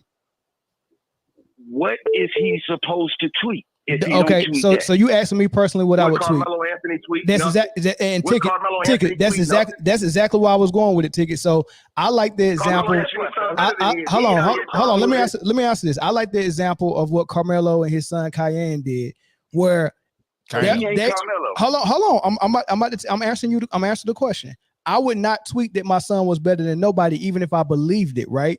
And I think Carmelo really. No. Hold on. I'm about to answer this question. Carmelo really believes Cayenne is better than everybody. But do you know what Carmelo and Cayenne said when someone on the podcast asked Cayenne who would win in the 2-on-2 between LeBron and Bronny and Melo and Cayenne? And Cayenne said, he kind of laughed like I already know the answer, but he said LeBron and Bronny would win because they both in the league right now. That's how you take the high road. That's how you not bring heat on yourself. It's called not giving nobody bulletin board material. You never give anybody bulletin board material, because now what LeBron did is the same thing LeVar Ball did, and the reason why they sick Pat Beverly on him in game 1 to show him that he wasn't ready. So you put a target on Bronny's back, and you think just because you LeBron, ain't nobody go shoot at that target. But it's not just the target, though. Bronny would have still been on the Lakers even if LeBron wasn't hyping him up. So why did he do that and cause all of this quote unquote hate and criticism when he didn't need that in order to push him into the NBA anyway? He was going. No, he had to do that to get his son on the greatest NBA team in the league. No, he didn't. He didn't have to tweet that, bro. He did not have to tweet that. Bronny still sucked in college. Hold on. I agree with the brother what he said about, look, you said nepotism is present all the time. But here's the difference where me and you fall differently. It's for people who are qualified. So here's what I'm saying, right? So let me tell you this. Watch it, though. You're not hold on. I want you to listen to my example. Hold on. I want you to listen to my example. This is my only example to you. So let's just talk in real life nepotism, right? If you are the owner of a Fortune 500 company, and you want to put your son in a big position to run it, but he don't know nothing about that company. You're not just going to put him there just to put him there, and he don't know nothing about. You know what I would do though? You know what I would do? What? I would put him in the best school though. Me putting him in the best school. Hold on. I agree. Hold on. Now me and you, hold on, yo. Me and him agree on that. So this is my point to you. Why didn't LeBron James let Bronny develop in college first? Because you know why? When he was ready to come to the league. It's a real simple. Because he can. So listen. No, that's a cop out, DC. That's a cop out. Listen, man. Look, you know what the problem with the world is? Answers are very simple. It ain't that big. You can't keep always making everything the way you would do it, because you ain't him. Listen, man, I don't know what his son. But listen, his son. I want to say this to you, bro. His son is not living up to anything he said his son can do. It's bringing embarrassment. Hold on. It's bringing embarrassment to himself and unwanted criticism to himself because of what they said. No, because listen, watch the business part of this. Hold on, let me give you the business part. The Laker game's still selling out. And guess what? You ready for this part? You ain't gonna like this. They haven't played one home. The more you talk about them like this, you're making them more popular. Yeah, but at the detriment of Bronny though, because Bronny is getting heat that he shouldn't be getting right now. And the last thing I say, DC, real quick, was the Lakers having any issues selling tickets for their arena? No. Never. Thank you. No, never had an issue. Guess what? They don't forget though, LeBron is the superstar of the Lakers. I don't care if you like him or not. He's the one that packed the seats. He can be whatever you want. But if he bring his son in, the business part of this, come on, man, that's more money. So At the expense. Hold on, let me ask you a question. So DC, your point is, it don't matter if Bronny can play or not. In a way it do, in a way it don't. Look, I don't think. So I'm saying, I'm asking to you, is it important that Bronny can play or can't play? To be honest with you, no, because like I told you in the beginning, the whole NBA trash. You can name. So that means, hold on, it's the whole NBA. Hold on, let me answer that question. If the whole NBA is trash, why did the dude that was getting no burn behind him come in 9 minutes and outperform everything he's done in the entire preseason in 9 minutes? Because that's the preseason. Wow. No, I didn't ask you that. I said if the entire NBA is trash. No, that's all I'm saying to you. If the entire NBA is trash, why was the guy who was sitting on the end of the bench that didn't get no burn, but when he got into the game last night, I give you a better answer. Shorty was more hungry. He's better than Bronny because he's more hungrier. Bronny ain't hungry. But that's not what I'm saying to you. That's not what LeBron told us. LeBron told us that Bronny was the hardest worker. It don't matter. It has to matter. If your words don't matter, what you dog? Hold on. You focusing too much on that. It really don't matter on that part. All right? That's what I'm saying. He in that jump, okay? Shorty in there. He is playing for the Lakers. If you sit on this show right now and try to act like you would never do that, man, you are a brand new life. I haven't checked my man. I'm gonna say the difference. Me and the way you. I have integrity. Hold on, y'all. I have integrity when it comes to the game, and a lot of people respect. Everybody got it. Hold on. Let me say this to you. Everybody got it. NBA. Hold on, bro. In the NBA, in the professional sports, is different than regular life. In regular life, you ever played in the regular NBA? Hold on. Let me say this to you. In the regular 9 to 5 work field, there are millions of jobs, millions. But in the NBA, the National Basketball Association, we're supposed to be the best players in the world in this league. The best players in the world. There are only 400 in the world. No, hold on. There are only hold on, sir. Hold on 1 second. It's not now because you got a bum ass shit thing like Bronny running around. See, is the whole league trash ticket? No, that's why dudes look way better than him. Who's the best player in the league right now? Hey, that's irrelevant. That's a whole nother conversation. That's not irrelevant. That's a whole nother conversation. That goes to why LeBron James' son can play in the league. He can't play, but he can't play in the league though. That's what this whole segment is about. He can't play in the league. He couldn't play at USC, brother. Let me say this to you. If Bronny's son can play in the league right now, Travis Hunter can come play in the league right now because he's better than Bronny. Sheesh. Okay, look. The wide receiver from Colorado. Hey, Travis Hunter can hoop. Travis Hunter really can't hoop. No, Travis Hunter can hoop. You can't get a little younger. He's better than Bronny right now, and he's playing in college football. Can you be like a straight up man, street dude, whatever, and just get Shorty 1 more year, 1 year? At USC, yeah. At USC. My brother. Hold on. Nobody up here, and this is what I want you to understand. None of us would be upset if Bron wasn't talking that shit he talked. See, you don't get the same stuff he say. Hold on, let me say this to you. Let me say this to you, dog. You don't because he's He's the hold on, sir. You talk about nepotism. So the only way Bronny's in the league is because of his father due to nepotism. So what we're saying is that so listen what we're saying. So what we're saying is the words of his father got him in the league. And those same words of his father that got him in the league are what's going to make people hold him accountable to what he says. Yo, listen, you can hold him accountable. Hold on, listen. You in that I can't come. Hold on. Listen, and he about to be out. He's about to be out. He could be out. Guess what though? It's still a win. No, DC, but DC, what he's saying, DC, what he's saying though, this is what he's saying that you're not getting. What he's saying is, if I came and played you 1-on-1 and you didn't talk no trash and I beat you, I would just walk away. But if you told me for several weeks that you go bust my ass and how much better you are than me and all that stuff, and I come in and bust your ass, I'm gonna make you be held accountable for every word that you said. You're gonna hear about after I whoop your ass. Realistic, man. Because listen, once again, I'm gonna say this again, and this how I know y'all not really listening to what I'm saying. Dog, that's his son. This ain't just like no regular dude, okay? What the hell do you want a father? I'm asking y'all again, and y'all ain't gave me no tweet. Exactly what Carmelo Anthony did. This is what this is. No. As a father, no. Hold on, Ticket. This is what it is right here.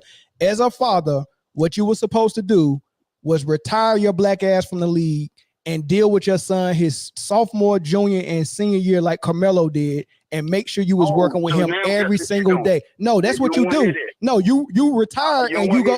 No, you retire and you go work with your son, and you make. Hold on, don't DC, don't make me mute you. Listen to what I'm saying.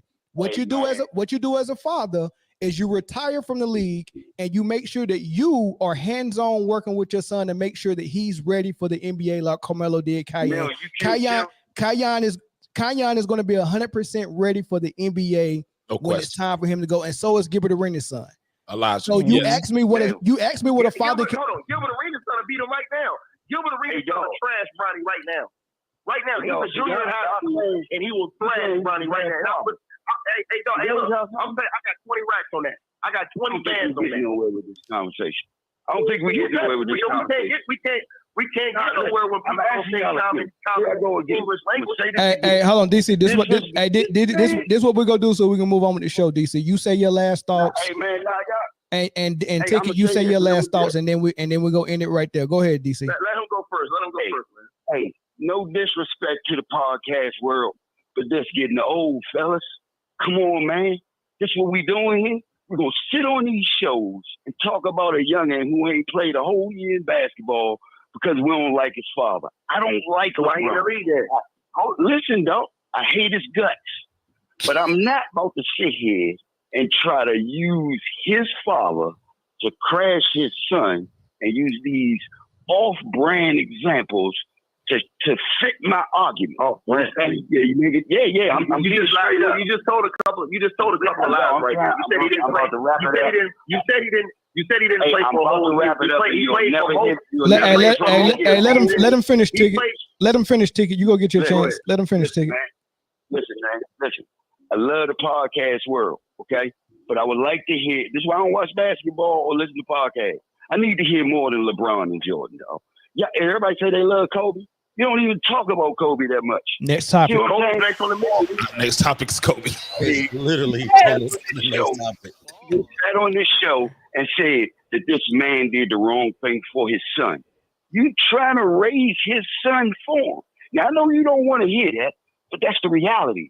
You're taking the fun out of the sport. So now, guess what we do now? We argue. We don't debate no more. I'm a thick head stall and all that. So if I feel like I disagree with you respectfully, I'm stupid. See, that's why I don't play this game no more. Nobody calls you stupid, dog. Nobody calls you stupid. Hey, hold on. Hey, hold on. I got one question for you, DC. What's up, man? I miss you, bro. How you been? Real quick question, DC Slim. What's up, dog? Hey, forget LeBron James, forget Bronny, forget anything. Real quick, before you go, can you answer one question? What is your basketball analysis for number 9 for the Lakers? Like I said, I mean, I don't watch basketball no more. But me just looking at the situation, hey, look, as a black man, and I'm gonna be straight up when I do this. I told you I don't like LeBron. Black man, bro. No, hold on. Watch this. Hold on, Tick. Shorty, he got his son on the Lakers. Oh, that's the equivalent. That's one of the top 5 franchises on the planet. If you can pull that off, I don't care if I don't like you or not. I got to give you kudos. I don't care if your son fail or not. Now, what I'm not going to do is sit here and say, he's trash, he's this, he's that. What I would have done is raise my son and made him go to college and teach him a lesson. Rich people don't do that. Hold on, Slim. Hey, Slim. Hold on, Slim. Slim, hold on, Chris. Slim, listen. He said, six dudes sitting around talking about nothing. It's a non-profit organization. Hey, Slim, hold on. Hey, Slim. The only nigga that's crying. Hey, Slim, I honestly agree with what you said. I honestly agree with what you said. I see it, Playboy. I see it. Hey, go ahead and finish. Hey, Jay, go ahead and finish. Then we go let Ticket get his final thoughts. Hey, this is Slim. I agree everything All that right. you Don't said. worry It was a about me, boss move fellas. and all that, but it wasn't a basketball move. We talking about his ability to play basketball. Hey, fellas, Can the man play basketball? You're worrying about the wrong thing. It's not. You can, listen, it ain't. So we watching the basketball. NBA. We watching the NBA. You say it's about the game because guys can't play. But when we talking It's about not the actual game, now we worried about the wrong thing. Make it make sense, my nigga.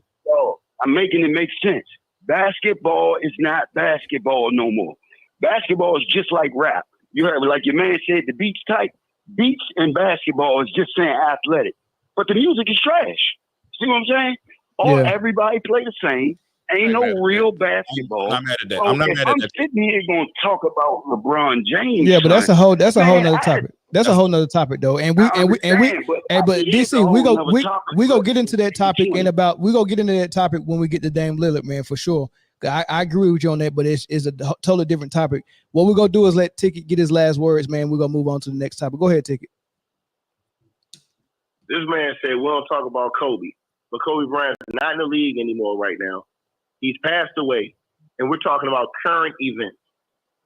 Secondly, the man sitting up here, give him a year's supply of Kleenex, man, for all the damn crying he doing, bro. LeBron, this is the big boy league. If you can't get into it, man, hey, go ahead and bounce out, bro. LeBron James did all that talking. Once he do all that talking, and I don't want to hear this black power shit, because when it was time to be black, he threw Kyrie Irving under the bus, nigga. You saw what he did? He went up there and said Kyrie was wrong. He was wrong for what he did. He sound like Ray Lewis. He was wrong. He was wrong. He did y'all wrong. He made a mistake. But he went and put his hands, not around the dude that was shooting with him in the gym, not with Phil Handy, who was with him at 3, 4 o'clock, 5 o'clock in the morning. He didn't put Phil Handy on the podcast. You know what he went and did? He went and put that dude that them girls said was running around calling him the N-word, JJ Redick, on his podcast. He pumped JJ Redick up. He pumped a black man up and give him a head coach's job. He ran him out like he did Darvin Ham, doing all that demonstrative stuff, jumping at him and acting all crazy. Let's see if he acts JJ Redick like that this year. Since you want to talk that black talk. See, y'all don't want to come over here and play this game with me, bro. So you might as well. I don't know where you come from, but that fake talk, but I don't like LeBron and all that. And you talking about somebody comparing to Jordan. The only reason why they compare him to Jordan is because LeBron James and his buffoon fans run their mouth about him and Jordan. And yeah, you're right. It's not close, and it shouldn't be a conversation. But y'all keep wanting to come around and make it one. So guess what? Touche. We'll stump your ass anyway. So at the end of the day, sir, like I said, you take them Justin Timberlake peers and go cry me a river, dog, because don't nobody want to hear that shit. This is the big league. This is the National Basketball Association, and LeBron James was talking all that trash. And so if you can't back it up, shut the hell up. Don't nobody want to hear it. His son's whole career has been manufactured just like his daddy. Everything was made to be fake. Like I said before, y'all talking all this trash, and you willing to come up here and talk this gang, hard gangster talk to black folks, but you ain't say a word. I go look at Skip Bayless' comment section. It's smooth sailing on his YouTube channel. No adversity, no problems whatsoever. I go look in Kel Stunner's YouTube channel in the LeBron video. I don't see none of y'all running up on Kel Stunner keeping that same energy, but you want to run over here to black content creators and run your rabbit ass mouth.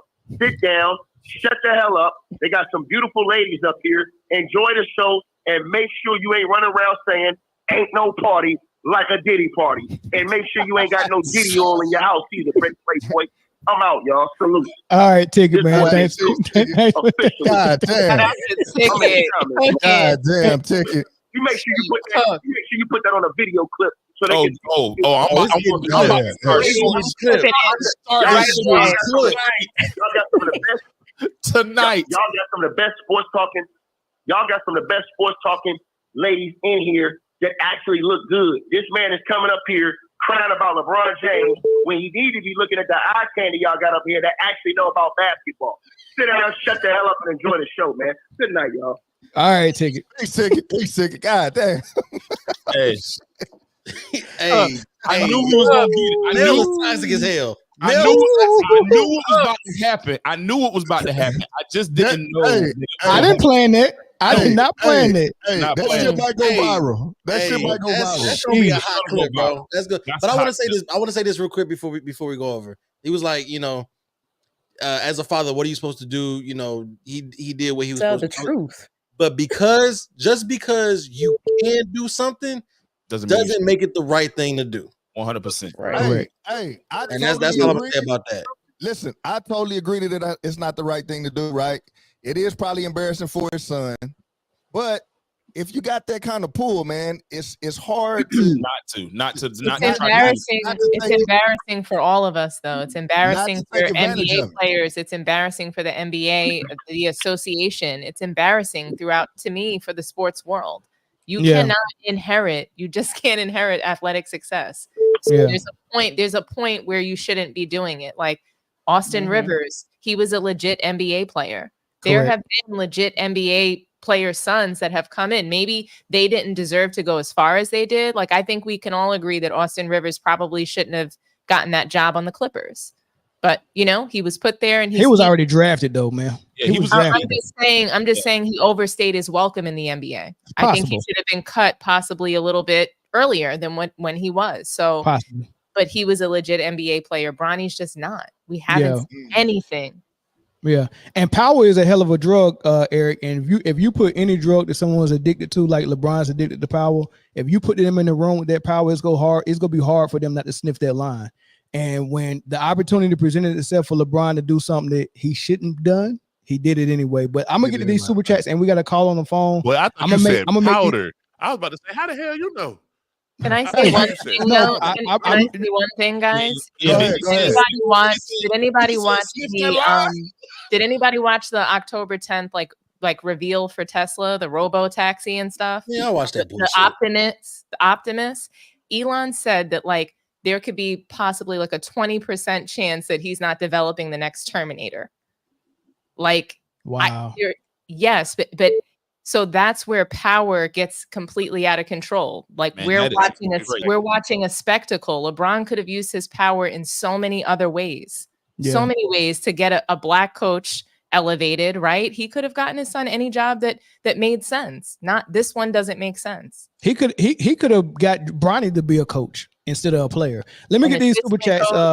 Arizona Anime fan, $10 super chat. If we're giving $8 million and a roster spot to kids just for a clutch spectacle, explain to me how the NBA can say no to a Make-A-Wish kid wishing to play on the NBA basketball court. This is a stunt, not sports. I agree. Taco Master, caller, please stop insulting trash by comparing it to the Bronny. You can't set trash on fire to keep warm. Bronny is usually. Come on, man. We ain't gonna say that about him now. Come on, now. Come on. Salute to DC Slim. I cannot wait to hate this take. Bronny isn't NBA level, and so is half of the draft class. I don't know about that. We'll see how it goes. Rooting for the kid. Hate seeing this much hate for this nepotism. Now, look, we would be rooting for Bronny at USC, and we was rooting for Bronny at USC. But to see this happen and to see all this stuff your dad said, and you can't back it up, and you looking this bad, we got to talk about it. If Bronny came in and was freaking balling, we would be in here saying, "Dang, man, we was wrong." We will be. And let's be clear. Let's be clear. We're rooting for him now. But listen, I rooted for the Kansas City Chiefs all the years they was garbage. It didn't make me stop rooting for them. Right. I just knew they was garbage too. Yeah, and you said so. You said as much. Jenny Buss got her position based on nepotism. That I'm not even gonna look. That's a company that the dad owned. No one would have had an issue if LeBron got his position at Clutch Sports, being a agent under Rich Paul. That's called having a business and bringing your kid in and saying, "This is you. I'm going to put you in line to run this business when I leave." Right? That's what that is. That's not saying I'm going to use my pull to get you on the court with me because it looks good for the history books. That's totally different. Bronny James is the worst is worse at basketball than Diddy was at rapping, and he was a trash rapper. I don't know about that. Diddy was pretty bad. DC can't accept that people had different morals and values for his own. He's smothered in honey and twerking it up for nepotism right now. Whoa. If Bronny is a rotational player by the age of 23, is there an apology for the Lakers, Bron and Bronny? No, because by the age of 23, 3 years, that is a lot of roster spots. He should have been in college those years. Because and right LeBron now, said that he was ready in high school. Exactly. Right now, there's a rotational guy that's better than LeBron, that's better deserving. It's probably not going to get picked up. That's going to be in the G League somewhere on a non-guaranteed contract for 1 year, and he had to do the whole thing over next year, right? And he earned it better than LeBron did. Oh man, this is good stuff. I can't believe DC Slim is back. Love your show. Bronny James is not good enough to start in the NBA. The WNBA. I miss you is wild. Jay said that. LeBron James said Bronny up for failure. I agree. Just to change the GOAT narrative. Shaking my head. All right, that's all the super chats. I tell you what else. Call on the phone from Tennessee. What's your thoughts? Hey, what's going on, man? What's going on, crew? All right, you got 30 seconds. Go ahead. Yeah, I love the show, man. Yeah, I'm gonna go ahead and give Bronny. I agree. I don't disagree with none of y'all points, really. I'm gonna go ahead and give Bronny a little bit of grace, man. He could get a little bit better. I don't think he's gonna get like NBA better, but just from a basketball perspective, he learning. He got all that talent around him. He could get better. Now I agree with what Dominique said. If he goes to the G League, he's gonna get terrorized. Like real, because they're gonna be aiming for him. And this is what concerns me most about Bronny is like he no doubt he got talent, but you got to have an edge, man. Like if you go into the NBA, you go into the G League. Like so, what is he really playing for? Is he playing for his dad legacy? Is he just trying to get his name in 2K? Is he trying to get like his own paycheck? So that's what I'm trying to figure out. Because every time you see him on TV, he kind of look lost, like he don't really want to be there. Like he's just kind of in his dad. So I feel bad for him a little bit, from that perspective. But yeah, like I said, man, like he could get better. I don't think. Yeah, I agree with what y'all said. And talk about Austin Rivers. I kind of like that comparison, but Austin, he worked, and his dad, gave him a little bump, and when he came into the league, of course, because I agree, Austin wasn't great, but Austin got some burn, and I think he got a little bit of respect. But yeah, he did get a little boost from Doc Rivers, but like I said, Doc Rivers wasn't really out here talking about, oh, my son's better than everybody else in the league, better than half these cats in the league, like LeBron was saying.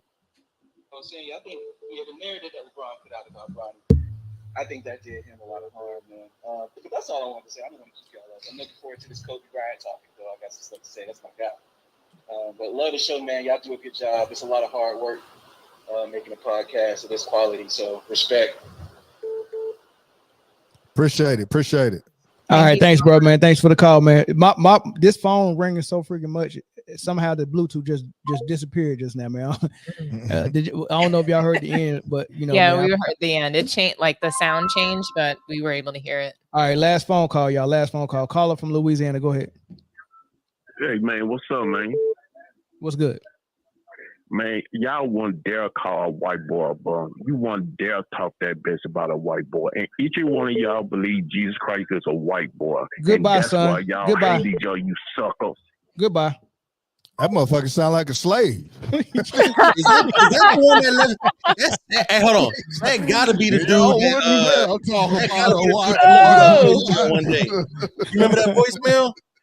Oh man, that's good. Hey, caller from Arkansas. What's up, man? I want to know if he made it out the plantation. Hey, this hoop guy, man. What's good? Oh no, cooler. So bro, I wanted to say, man, I done been on there with DC, and bro, it's like DC, he refused to hear what you're saying. It's like, bro, nobody's knocking him. It's like y'all said, if he was good, he's not good. Because again, all the other guys, Michael Jordan, he could have brought his sons in. He said, no, you gotta earn it. Shaq could have brought Sharif in. He said, no, you gotta earn it. And like y'all said, like the ticket said, Tim Hardaway wasn't up here saying, "Oh, draft my son." No, Tim Hardaway Jr. was just that good. But see, this is something that I noticed, and it's in our community. They try to play that victim card, and bro, it makes me sick to my stomach because it's like, bro, nobody's going to respect a victim. If you out here begging and pleading, nobody's going to respect you. Okay, if you meet the qualifications, by all means, do your thing, big dog. Hey, we salute you. But if you don't have the goods and you can't hold your keep like the regulator said, you ain't handy with that steel. Nah, bro, you got to go. It's just that simple, man. It's just that simple. But I wanted to say that part, man, because I want y'all to get the beans because he's my second greatest player of all time behind MJ. Who y'all? I can't. That's a good call. I can't even. I ain't got nothing to say to that, man. I appreciate the call. Oh yeah, I'm tapped in, man. All right, thanks, bro. All right. All right. Man, any more? Or are we moving? We can move on. I just wanted to say this, man. I think what people are trying to express is that there's a lot of industries in the world, and nepotism is a part of it. And it was cool to see a black dude get one off. However, in a competitive sport, it just didn't go over so well. So I get it. I want to give Bronny some grace, but hey, it is the NBA. So we'll see what happens. All right. Last caller, man, from Washington State. Go ahead. Hey, what's up, y'all, man? I ain't gonna come in and super hostile like the one last dude did, man. All right. But what he was trying to say is a lot of people basically build other races basically have built their wealth on nepotism. And when you finally can see somebody in a position like that to be able to do that, that's actually an African American black male, that's kind of like something that we have never seen before. So it's acting like it's shocking to us. But that's how the other race have kept their wealth so long. Hiring family, friends, people close to them, in business and everything. So whether he gave somebody a job in the NBA or somebody hooked somebody up with a job at Walmart, it happens every day. That's all he's trying to say. Anybody got a response to that? Listen, real quick. I've said 4 times, 4 different ways. The business part of it, I get it. It looks good. It's legendary even, right? Shout out to the business part of it. The basketball part of it, LeBron James II is not an NBA basketball player.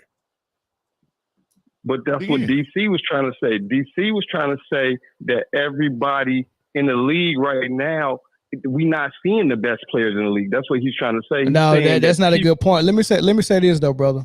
So the whole purpose of this segment is that LeBron set his son up for failure. The answer is yes, right? Now, all this other nepotism that you're talking about that exists, is there any ESPN sports writers, sports commentators, sports analysts, live TV games to see their performance in front of millions and then be talked about for a week afterwards? Is there any of that set up? Like if you do nepotism, if I have a law firm and I want to hire my son fresh out of school to be one of my lawyers, is he performing on a live TV stage? You ain't gonna put him on the OJ trial where everyone can see him fail and then have a show set up the next morning to analyze his game and how he failed? Is any of that set up for any other place of nepotism? If I'm Andy Reid and I hire my coach to a coordinator job and we don't even see the camera on him during the game, we don't know what he does on doing film work. He's not performing on the field. He is not being set up for failure. He's training under his dad to learn how to do what he needs to do. So in every case of nepotism, there's no visualization like what LeBron just put his son on. He put a target on his back. Now, I'm going to ask you this. Is there anything that you can compare as far as how visual this is and how much scrutiny it is going to get to any other nepotism case ever anywhere else? Is there anything? Well, this is the biggest stage. Yes or no? Yes or no? No for that one. All right, thank you, sir. That's all I wanted. Y'all not mad at the but Thanasis got hold on. Thanasis got drafted, sir, before Giannis even got to the league. Giannis didn't. So he should still be in the NBA. No. Thanasis got drafted before Giannis got to the league. Someone looked at him, scouted him, and said, "I like what he brings to the table. I'm drafting him." He got drafted. Should he be in the league? He got drafted. All right, so no, there's no and there's no target on the Thanasis back. Giannis didn't tweet and say that he's better than everybody that's in the league. Giannis didn't call McDonald's All-American and say, I want my son to be a McDonald's All-American, even though he's not. He didn't do none of that. He didn't buy his way into Sierra Canyon. None of that. Stop it. Be real. He put a target on his back. But sir, he put a target on his back. You can't deny that. How do you put a target on somebody's back? I just explained to you how he put a target on his that's back. not supposed to Your even be in the feeling, game. listen, your feeling, Once the season starts, he's not even gonna play. sir, your So feelings, where's the your target? feelings are too much in this. You're the only argument you have for is you feel for this man because he's black. That's your only argument. But the answer to the question, did he put a target on his back and set his son up for failure, is yes. Am I right or wrong? No, I never said. I didn't say he put a target on his back. He's not going to play once the season starts. Look at what we're doing, sir. Look at what we're doing right now. It was a target on his freaking back. Yes, but if he was at USC, we wouldn't be talking about him. If his dad never tweeted that he was better than everybody in the league, we wouldn't be talking about him.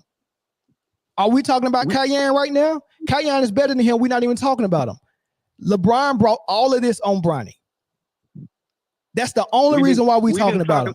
I would rather talk about how good Cayenne. For the past 2 years. Oh, okay. So yes, is a target on his back? Is everybody saying I want to prove Carmelo wrong for opening his mouth saying he better than everybody in the league? No, dude, that's no argument, man. Thanks for the call, bro. Thank you. All right. Before we continue, thank you 3 times. Hold on. Before we continue, I have to say something. All right. And this, come on, Chris. This is very serious, right? Come on, Chris. I understand that we are on a public platform. This is an open forum, right? And everybody is entitled to, enjoy and partake in the comments, right? But what will not be tolerated is bigotry comments, sexist comments, racist comments, or anything extremely flagrant, right? We have moderators. Moderators, I need you to hold up to that wrench, right? And scan the comments because I've seen a couple and we're not able to get to them all. Right. So I need y'all to help us out and scan these comments. But those flagrant bigotry, sexist, racist comments will absolutely not be tolerated. If I see it, or if the moderators see it, or anybody else on the panel see it, you will be bounced. There's no warning. There's no 2-strike rule. You're out of here. All right. We're not playing none of that. Let's keep it sports. Let's keep it friendly. But anything flagrant, you're gone. Simple as that. Easy day. Anything y'all got anything else to say just to close this out? Nah, man. Please go to the next topic. Please go to the next topic. Eric's had way too much therapy. Yeah, please. Okay. Please go to the next topic. A much happier topic, man, that we can get into, man. Kobe Bryant, y'all. So and this is an old interview that John Sally did on KG's podcast, Certified. And he was talking about breaking records. And I think this was 2 years ago. So this is before LeBron broke Kareem's record, and they kind of briefly discussed that. But then he talked about when Kobe scored 81 against Toronto, where he had a lot left in the tank, where he could have actually went and broke Wilt Chamberlain's record, but Phil Jackson didn't allow him to do it. I'm gonna play what you said, what they said. And I'm gonna ask y'all the question. What would be different about Kobe's legacy if he stayed in the game and broke that record and got 101 points or more? This is what John Sally said. You know what I'm saying? LeBron gonna catch Kareem? I hope so. You think so? Think it's time for another face forward? So I go to Phil Jackson after Kobe scores 81. Kobe had 19. And could have kept going. He had another 20. The league tapped. Did the league hit the button on that? It's Phil. Let me hear this. So I said, Phil, why didn't you let Kobe get 104? He said, some record shouldn't be broken. Oh, wow. And I was like, certified. And right but then I thought about it. Kobe's number 2. So he was like, you know what? You don't want to erase this dude because this guy did that. And I said, okay. Now, Karl Malone could have got Kareem. I want LeBron to get it because I want all the LeBron haters to not be able to hate on that. But because think about this. They're going to say Steph Curry had 10,000 more shots than everybody else. They will not. You're never going to get a stamp of approval. So I want him to get it so he can at least say, because well, he is the leading scorer in NBA history.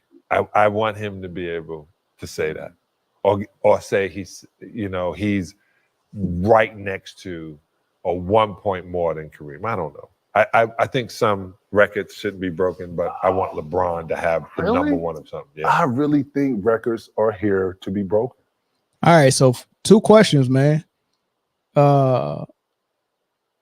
Are records here to be broken or not? And would Kobe's legacy be different if he broke Wilt's record? Y'all can chew on that bone for a minute. Yes, records are meant to be broken. No, Kobe's legacy wouldn't have changed. I think he's still up there, best player after Michael Jordan. And I don't think that breaking Wilt Chamberlain's record would have changed it, just because Wilt, for a lot of people, is not ranked higher than Kobe Bryant. Records are made to be broken. That's why they call records. You know what I mean? They're made to be broken. If you go to the Olympics and you break a record, that's the first thing they're gonna say. They're gonna say, "Wow, look at him! He just broke a record." So records are made to be broken. I really don't think it would did much for Kobe's legacy. Kobe modeled his game after Michael Jordan. Some people compare him, place him there as number 2. And then I think if he had one more championship by himself like that, that probably would have changed the narrative for him. But the points thing, I don't think it really changes legacy, just to me. You so let me ask you this, Eric. So did LeBron getting Kareem's record change his legacy? You know what, man? Sometime in those stats, I like LeBron. I'm a LeBron fan, Laker fan, but LeBron plays so long, man. You know what I mean? Like 20 years, bro. That's like unheard of. So, I mean, I don't really think it did much for his legacy. LeBron is still going to be compared number 2, number 3, however you want to place him in the top tier basketball elite. So, I mean, I don't really think it did, because when you're dealing with stats, you can play stats, just like he said. Phil, keep him in the game a little bit longer. You can get 104 points. You see what I'm saying? So it's really a gimmicky kind of thing. Stats are kind of gimmicky because you can actually placate stats. You can go play a sucky team. You can go get 104 points in one game, and you know what I mean? You can do your thing, but I don't put a lot of investment in them like that. Now, championships change your legacy. Because you can't placate you can't make up a stat for championships. You actually got to go out there, play the 7 games, win the championship, then we can talk about it. So stats don't really do it for me. Championships do. I don't know, man. Well, yeah, I'm with you on that on championships, but if getting because Wilt is forever known for scoring 100 points. Nobody else is three digits. And as you say that though, Mel, come on, bro. And I don't want to say nothing against that man's legacy. Wilt was a great pioneer for the game, all that. But come on, bro. They was not playing the same level of competition that they play now. Like that's what's even more interesting though than what Eric is saying is that people today, kids today, Austin Reeves from the Lakers, they don't even believe that Wilt Chamberlain scored that 100 points. That's why I'm saying that I don't think it would really impact Kobe Bryant's legacy, because people believe that Kobe Bryant scored the most points ever in a game, not Wilt Chamberlain. Yeah, but officially he scored 100 points. He's he did that. I know that he did. That's not me. I'm just saying when we're talking about legacy, part of that is what people believe. Part of that is what people have seen. And so most people today that are alive never saw that 100 points recorded. People saw and witnessed Kobe Bryant do that. So that's why they believe. People tend to just believe what they see. They're prisoners of the moment. So that's why I don't think it's impacting Kobe Bryant's legacy. I totally agree with you saying being prisoners of the moment, because I watched a documentary on Wilt Chamberlain not too long ago, and outside of his personal life, Wilt was the biggest dude on the team. The team that he kept catching hell with was the Boston Celtics, and that was with Russell and them. So he was the most dominant person on the team. There was nobody else out there single-handedly as good, as big, as athletic as Wilt Chamberlain. So yeah, he got 100 points, but if you playing a bunch of school teachers and janitors and shit, that shit don't add up. I think we have to stop saying that though, because having to face the Celtics every week, or how it, like, he had to play them every other day. There were 8 teams at one point, right. 12 teams. So the competition was really tough when you have to face the very best players in a limited selection. I mean, he did have tough competition, and I don't think it's right for us to say that these people were plumbers and janitors because they had to work in the summer, because they paved the way for people to make these contracts today. I think it's really disrespectful for us. I get what you're saying, but we're saying about the 100 points. So I'm saying if you're playing regular average people who don't play basketball, so how can you say that they were regular and average? They some do of play them, basketball. They were professional. You didn't. Some of them were. Some of them they didn't have top tier players like that back then. They didn't. I'm just telling the truth. They had athleticism. They had a ton of great players back then. A ton. They did not. Look at the history. Look at the history. Smaller. There weren't 400 some odd NBA players. The league is more watered down now with less talent than it was back then. Wilt was the biggest person on the court. They thought he was white people thought he was a giant. They thought he was some type of spectacle. Against Bill Russell. We can't say that. Listen. I understand it. The Celtics had a wonder. That's why the Celtics got so many championships. How you think they got all them championships?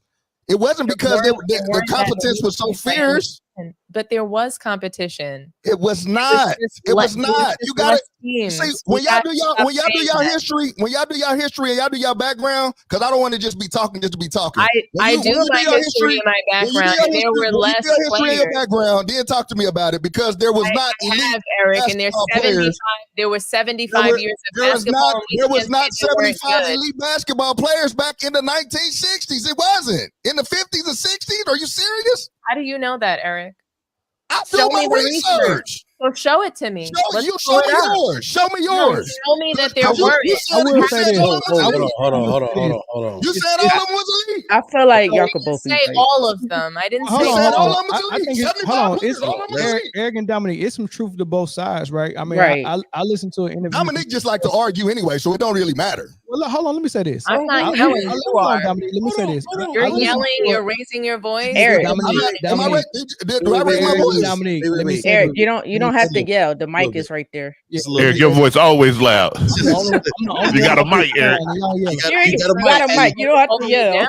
Yeah. Well, I apologize for yelling because I'm going through therapy. I'm working on my shit. Yeah. You working on yourself. But look, listen to an interview from Bill Russell. He made a point. I don't know if I agree with it or not, but his point was, if you have a team or you have an NBA with only 8 to 12 teams in it, that means all the talent is condensed. And so you have more talent on each team. That's one argument. But on the other hand, what Eric is saying, no one was that advanced at basketball back then. And then no one was in as physically fit enough to stop Wilt Chamberlain. So it don't matter what your teams look like. We're not talking about who won the game because that would gear toward more how competitive the league was. We're talking about who was there that was going to stop Wilt from scoring 2 points. Nobody, right? Maybe Bill Russell and a couple other guys. All I'm saying is that's the same. Hold on, let me finish this. Jordan. Well, hold on, let me finish this. That's not the same thing what they say about Mike. So Wilt, 7'1", 7'2", and there's no other competitive guy that can stop that.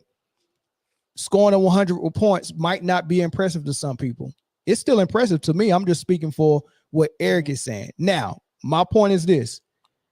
Even if you're not impressed by Wilt scoring 100, if Kobe would have scored 100 with the competition that you think is fierce, how impressive would that have been if Kobe would have scored 100? And how that would have changed his legacy. That definitely. Go ahead, Chris. For me, what it is, you know how money changes with value over time. I feel like Kobe's 81 is equal to Wilt's 100. That's how with the way the game changed and with the way you're a mathematician, is that right?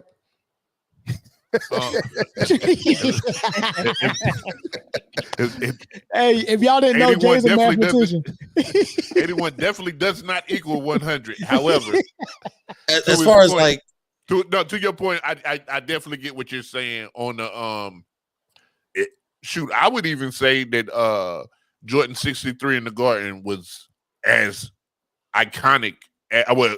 Boston Garden, by the way, was as iconic as that 100. It wasn't 100. 100's 100. It wasn't that, but the effect of it was equal. I get what he's saying in that way. Yeah. Wilt Chamberlain should have had more titles if nobody could stop him. Only has 2. He had the Boston Celtics. They had a unbelievable team. Yeah, Bill got 11. Imagine having to face them every day. That's my only point. We did have competition back then, and it was a smaller vacuum. I'm not going. The only competition was Bill Russell.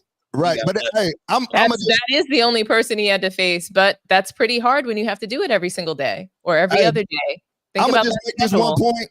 I'm not dissing those people for being janitors or whatever they was because they didn't make that much money back then. All I am saying is this: it's a difference. At least I called them accountants. I call them accountants. I know. I should have said accountants, huh? Hey, but all I'm saying is this: it's a difference when you training, when you got personal trainers, personal chefs, you make millions of dollars, you lifting weights, you got a whole gym. Wilt Chamberlain was built just different. Like God made him like that. So it's a totally different thing when you working a 9 to 5, getting off practice, playing basketball versus that's what you do all year long and you get paid to do that. That's a totally different type of competition. That's not the same thing. That's all I'm saying. So you saying a 6'10" dude that wear Chuck Taylors and drive a taxi cab, and then as soon as he get off work, he come in and got to guard Wilt for 48 minutes. Exactly. That's all I'm saying. Exactly. You see what I'm saying? How good are you going to really be, dog? You know what I mean? I just think that's what makes them really good because they played in those kinds of shoes. I can't imagine playing in that. I can't imagine him playing in those shoes and those, you know, no support. Come on. Well, one of the things that you got to just look at is life in general, right? These dudes, you go back and look at the pictures from like the 60s and 70s. These dudes was 28 with bald spots, receding hairlines. That was not all the dudes, man. Y'all No. A good majority of them was down. No, they was not, man. Y'all OGs, man. No, they was down bad, man. They was still eating fat back meat, bro. They was still eating fat back meat like as a meal, bro. So all I'm saying is we need to respect all these eras. We get mad when people say that Jordan's era was weak. I just think we can't pick and choose. We have to respect the eras and respect that they all had competition. Of course, it looked different. You're absolutely right. Everybody had their own era. That's all I'm saying. You're absolutely right. To be the best in any era, to be dominant in any era, that means of the peers of your time, you were elite. And there has to be respect to that. You're absolutely correct. I think we also got to look at that time period. You know, not everybody of the great talent was able to get in the league at that particular time period. So that's another thing that we also have to look at as well. Very good point. But I do agree with Don. We got to respect that era. They had talent in that league. But again, people that look like us, not all of us was getting in there regardless of how great we were. Facts. And we couldn't even get in restaurants. We couldn't. There was a lot of buildings we wasn't allowed into. So what those guys did during that time? League. Yeah, the ABA came up for a reason. The ABA, they were making more money in that league, so that was another reason why a lot of Black players weren't playing in the NBA. Dr. J was one of them. He won titles in the ABA. It was far more competitive in the ABA than it was in the NBA. But to the point of what you had to deal with outside of the court and still try to come and hoop, those guys are heroes. Be out there marching, civil rights. Bill Russell did all of that we credit people like LeBron for today when he actually did the work. Yeah. That's what I like about the Navy, Eric, man. They taught us about our history and we respected them dudes. Them dudes that was wearing them dungarees, Eric. I ain't never respect them.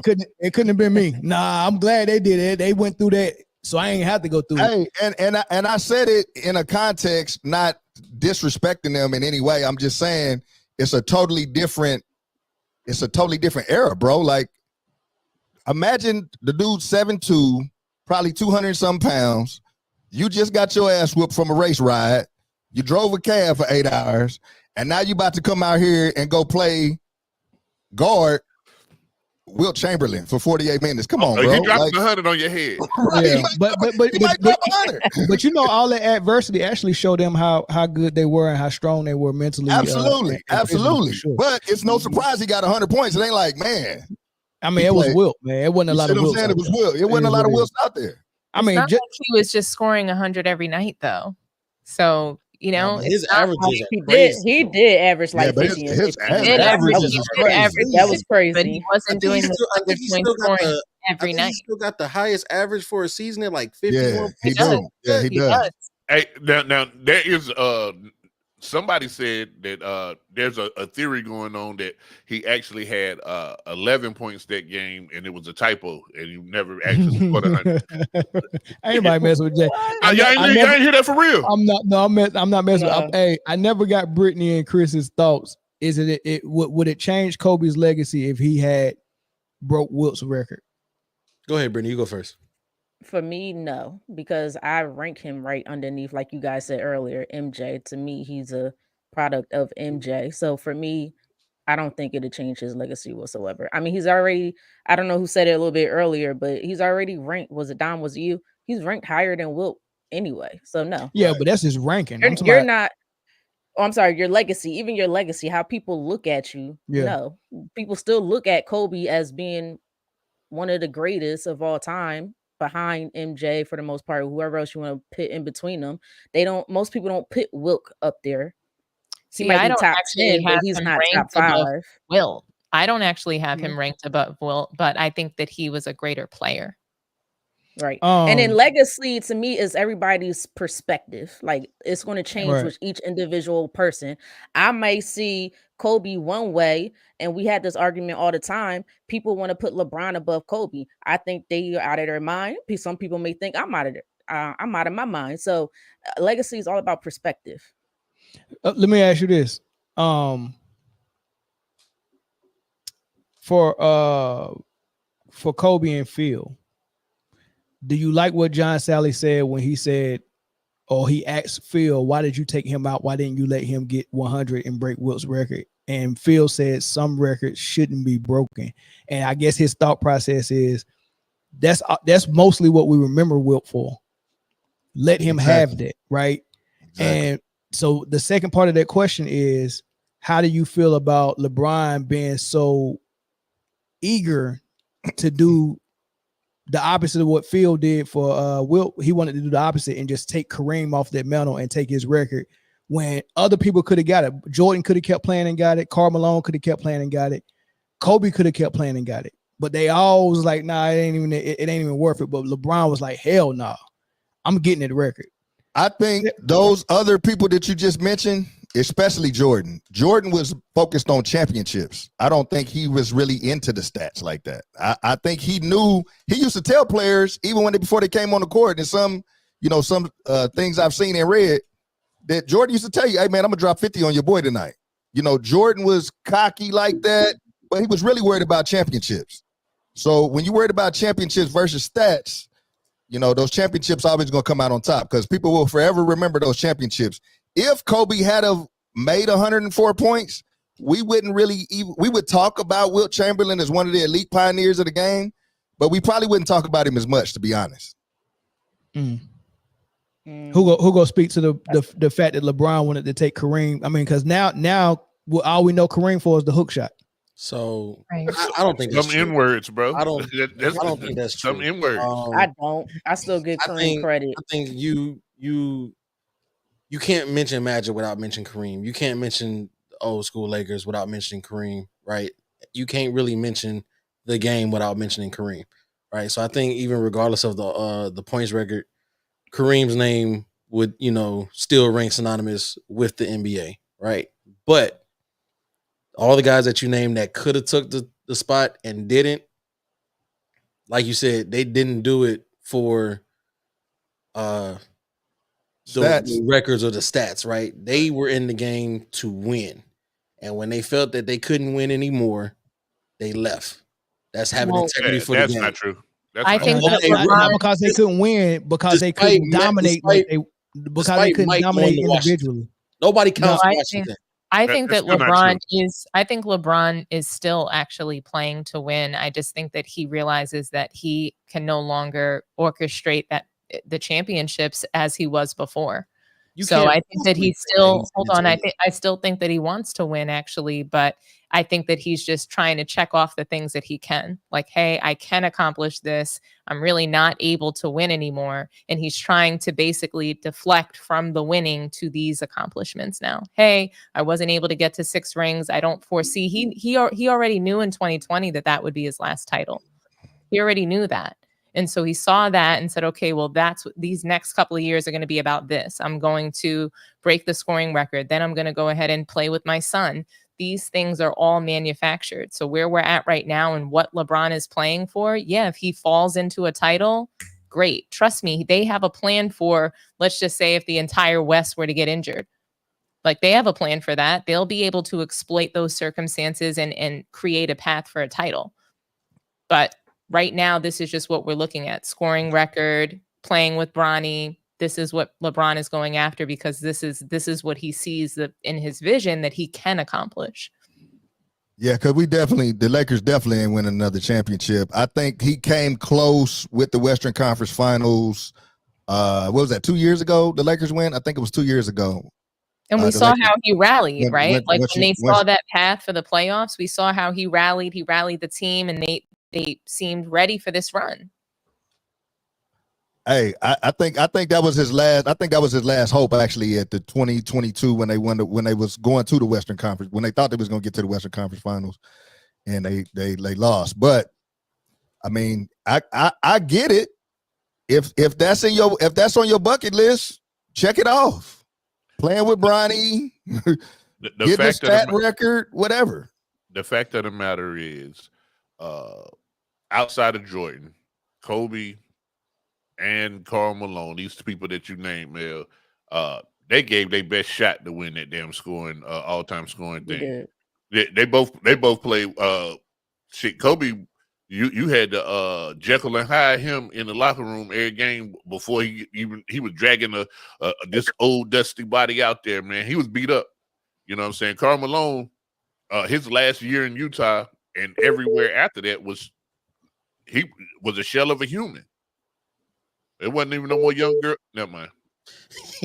Well, I mean, so here's my thing, right? Karl Malone or Kobe Bryant, right? What we saw them is being a shell of themselves would have been less visible if they still wasn't trying to lead the team the way they did when they was in their prime. The difference between LeBron is he's getting a guys, a co-star that's in his prime that's very capable of being a number one to come and join his team, and it looks like it's still LeBron's team, but it's really that co-stars that he's on his back, right? Like right now, if LeBron tried to lead a Cleveland team to the finals the way he did when Ilgauskas was his second best player, he couldn't do it. So AD is hiding the fact that LeBron really is no different from Karl Malone and Kobe Bryant their last year in the league. Yeah, but that's a whole different category. But you said it the other night, though, Mel. You said it the other night perfectly. You said Kobe Bryant, Michael Jordan, they never, ever stopped defending at a high level. So they never stopped being a complete player. Mentally, physically, they constantly got out there on the floor and put their entire game on the floor every night for their fans. Yeah, but y'all not still just for the themselves, not just for their teams, but also for the fans. The point that Mel tried to make was that these players had some honor code and said, I didn't want this scoring title because wouldn't nobody remember Kareem. Nah, they just didn't have the tools to get it done. No, not quite. What I'm saying is they didn't have the tools to get it done. No. What I'm saying is Michael Jordan never thought about wanting it, because if he thought about wanting it, he never would have retired twice. And he's also said it. He's come out in an interview and said, I don't want the scoring record. That's not what I'm playing for. If I was playing for stats, and I'd still be playing. That is exactly what he said, Jay. So are we saying when you play this back, exactly what I said is excluding Michael Jordan, the other guys that Mel mentioned. He did say excluding Michael Jordan. He did say excluding Michael Jordan. Yeah, he did say that. Well, I don't think Karl Malone or Kobe was trying to get it either. Karl Malone definitely was trying to. Karl Malone left Utah to go to the Lakers to try to get a ring because he never got a ring. If he would have got that ring that year, he would have retired. All he wanted was a ring one time. He left Stockton and Utah to go get a ring. The best bet for him to get that scoring title was staying in Utah and take 30 shots a game. That was his best bet. Everything in that era of basketball was about winning. If you didn't win, you weren't celebrated and recognized. Even from the media standpoint, it was always about winning. Yeah, I give you that. And when is it not about winning? Right now, because When you it's get when it's about the recognized for record. showing up. You get recognized for waking up and opening your eyes. You don't get like you could win and not get recognized in today's era. Like Well, Jason that's- Tatum, they not That's Jason like the Tatum Denver won, Nuggets. and Jason Tatum won, and they still Still said that talking we're not about gonna recognize him. They're not celebrating him. They It's said like Jalen it Brown was was Jalen Brown, when the and then Denver they Nuggets benched him in won. the USA Olympics. Yeah, It's crazy. No, it's Good like point, he Dominic. became forgettable. That's Exactly. crazy. exactly. It literally like he How do became you forgettable. win the highest thing and And we you don't celebrate get Luka. celebrated? Yeah, And we're talking about You're LeBron. right. Quick, Don't say we. real quick, I do think because Kobe Bryant was a competitive mother sucker. I do think if he had the opportunity to get to 40,000 points or to be the most high end scoring person, he would, as long as he's able to continue to win. But because he couldn't continue to play on that high level, he said, "Forget it, I'm done." So I think it's So y'all a act little like bit of y'all act both. like the last 5 years Kobe was in the Lakers, like winning wasn't even an option. They were just like, shit, man, just go out there and get your points. Nah, he tried to find another co-star. That's why he brought in Dwight and Yeah, he was trying he was trying to Steve win. Nash. But see, this is the thing of Kobe. When he said I couldn't play and dominate the way I wanted to, like he was the Black Mamba. If he couldn't be the Black Mamba, I don't think he got joy out of the game no more. So he Right. bowed out and retired. He could have stayed trying and stayed with the Lakers as long as they wanted him to, because he was still selling tickets and been taking 30 shots a game to get that record. He didn't want it, bro. That man played 30 years. That man played 20 years and took 30 shots a game for 18 of them. Look, Kobe The was only so time he didn't take 30 shots a game is when he was a rookie and in his second year. Kobe was so obsessed with Michael Jordan. His record was passing Mike. Once he passed Mike, there was nothing else to do, bro. He didn't want that Kareem record. Everybody looked at Kareem like we looked at Wilt. Those are the names we think is ever getting Kareem and Wilt's record is just like changing the logo from Jerry West to LeBron. Hey, call on the line. Go ahead. Absolutely. Hey, what's going on? It's Lamont from Jersey. What's up, bro? Hey, I'm not old enough to have seen Wilt. I just want to mention that he played one season. He played every minute of every game. That's crazy. That in itself is ridiculous. I don't care who you're playing against. And but I am old enough to see Kareem, not goggles and ball-headed Kareem with the Lakers. I'm talking about beard and afro Kareem with the Milwaukee Bucks. And he was dominant. I mean, in the 70s, he dominated the NBA. That's why he won like 6 MVPs and 5 MVPs in the 70s. This thing about Kobe, I don't know if y'all saw the clip of Isaiah Thomas, but he was talking about Mike's last All-Star game. And he said he drew up the play for Mike. He knew he was going to do the fadeaway sideline turnaround jumper, and he did it, and he hit it. And Kobe got fouled, and Isaiah said he walked over into him and said, "Listen, Kobe, this is Mike's last All-Star game. Why don't you let him go out on top?" And Kobe said he got to earn it. He went and made the 2 foul shots, and the West won the game.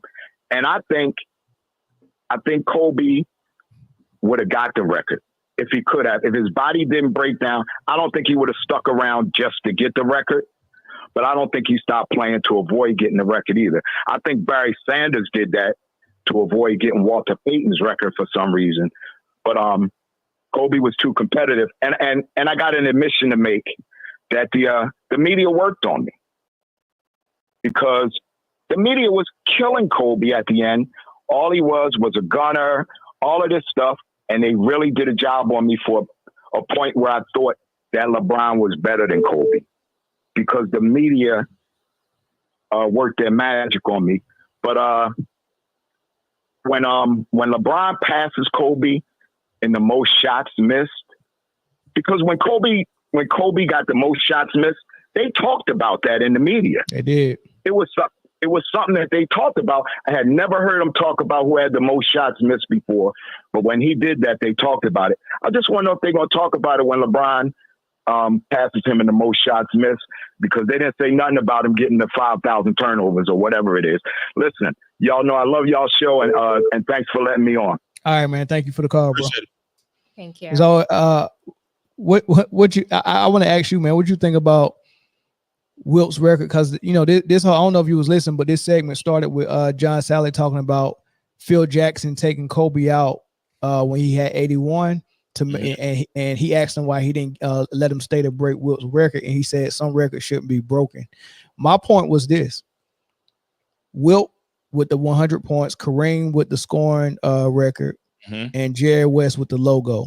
That's like the founder, and Bill Russell with 11 rings. That's the foundation of the league. Yeah. Why would you want to surpass that? Why would you? I mean, I'm 80s baby. So at the end of the day, I wouldn't even care if I'm not winning about passing those things. Those things are great, and those people are great for what they've done to this league. And you said that they're like the forefathers. You know what I'm saying? Of what the league is. You know, the goals of the league are and were. But yeah, I don't like. I think it was great, but all of that stuff, a lot of it, especially now, is a longevity award, and I can appreciate longevity. But at the end of the day, especially the scoring record, I can appreciate longevity, but I'm not looking for that. I don't look for that. I don't care. Like I didn't care when Bron did it. You know what I'm saying? And it ain't because it was Bron.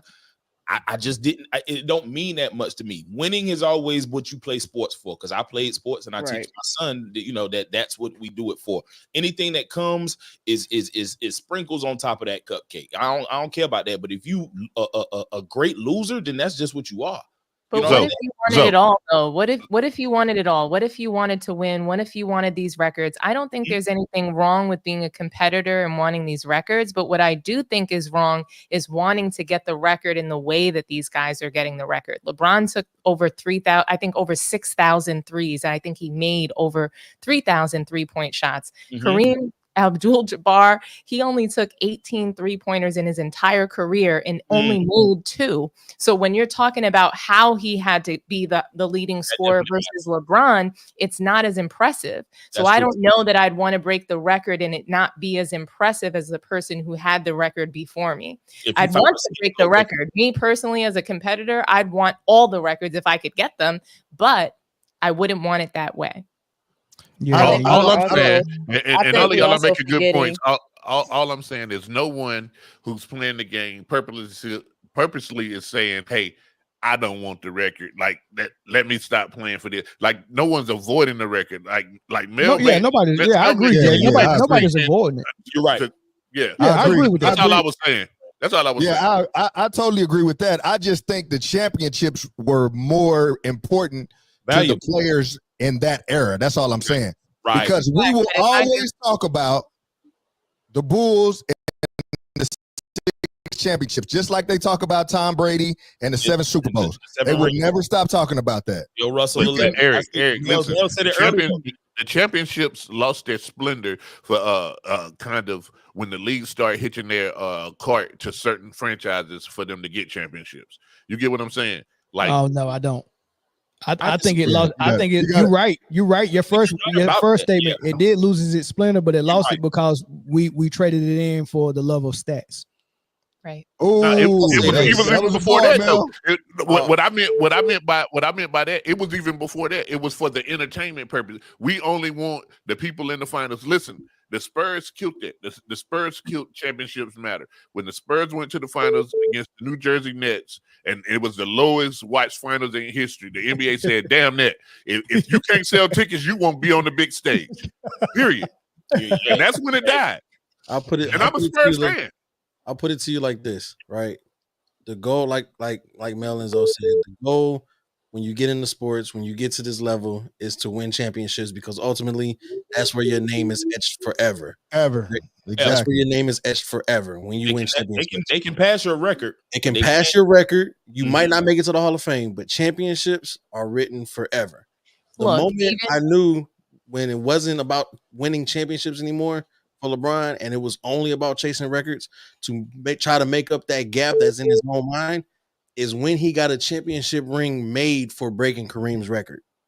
At that point, that's when I knew it was over. It wasn't about winning. It was only he legit got a championship ring made commemorating him beating Kareem's record. That is Jeez. just hilarious. I didn't Mine even know wasn't that. even as impressive. The league makes the league makes That wasn't even as record impressive. passing things like that. The league has been doing that since the beginning of the league. Y'all not gonna act like LeBron. But let me ask you guys a question though. Does anybody work in sales on the panel? No. Nobody. I Okay, used so to. forget. Yeah, we don't Okay, do but sales. in sales or any kind of I performance-based used to do driven, sales. any kind of performance-based driven work, when you can't meet the main goal, maybe like it's sales or something, you try to find other wins. You try to look for the small wins, even if it's every day. When you're managing a group of people and leading a team of people, sometimes you have to pick out that one minuscule thing. Okay, well, you didn't meet your goal for the month, but you made it today. You made your daily goal. Great job. Even if we was under labor costs today, you're absolutely right. That's what I'm trying to You say. gotta celebrate something. You gotta find a win. Find your win. Exactly. Like if you won the day with less people, whatever the case may be, that's great. So like I'm okay with LeBron trying to figure out, okay, well, what can I celebrate? What can I win in? But at the end of the day, I mean, we really should be aiming for titles and championships. Today, what we're going to be celebrating is a lot lesser than what we used to celebrate. And I think that when you're chipping away and trying to find those wins and it's still not greater, the problem is still remaining that today's players cannot accomplish and reach the heights that the players of the past did. That's the problem. And that's the only problem that I see. And that's why they have to find and chip away at the past and then find random new little wins. They even make up things. I mean, made up stats, made up accomplishments. Oh, this person, they never lost 3 times in a row. That's what they say about Jordan. Jordan doesn't need that. Don't make up things that are not the actual accomplishments, the actual wins and titles. Stop making up stuff. That's what they do today. Oh, Can I LeBron. respond to that? Go ahead. Go ahead. Me, I feel like. Go ahead, Jay. The only problem that I have with what you said is you kind of blamed that on LeBron. When the actual thing is, let's zoom out past. Hold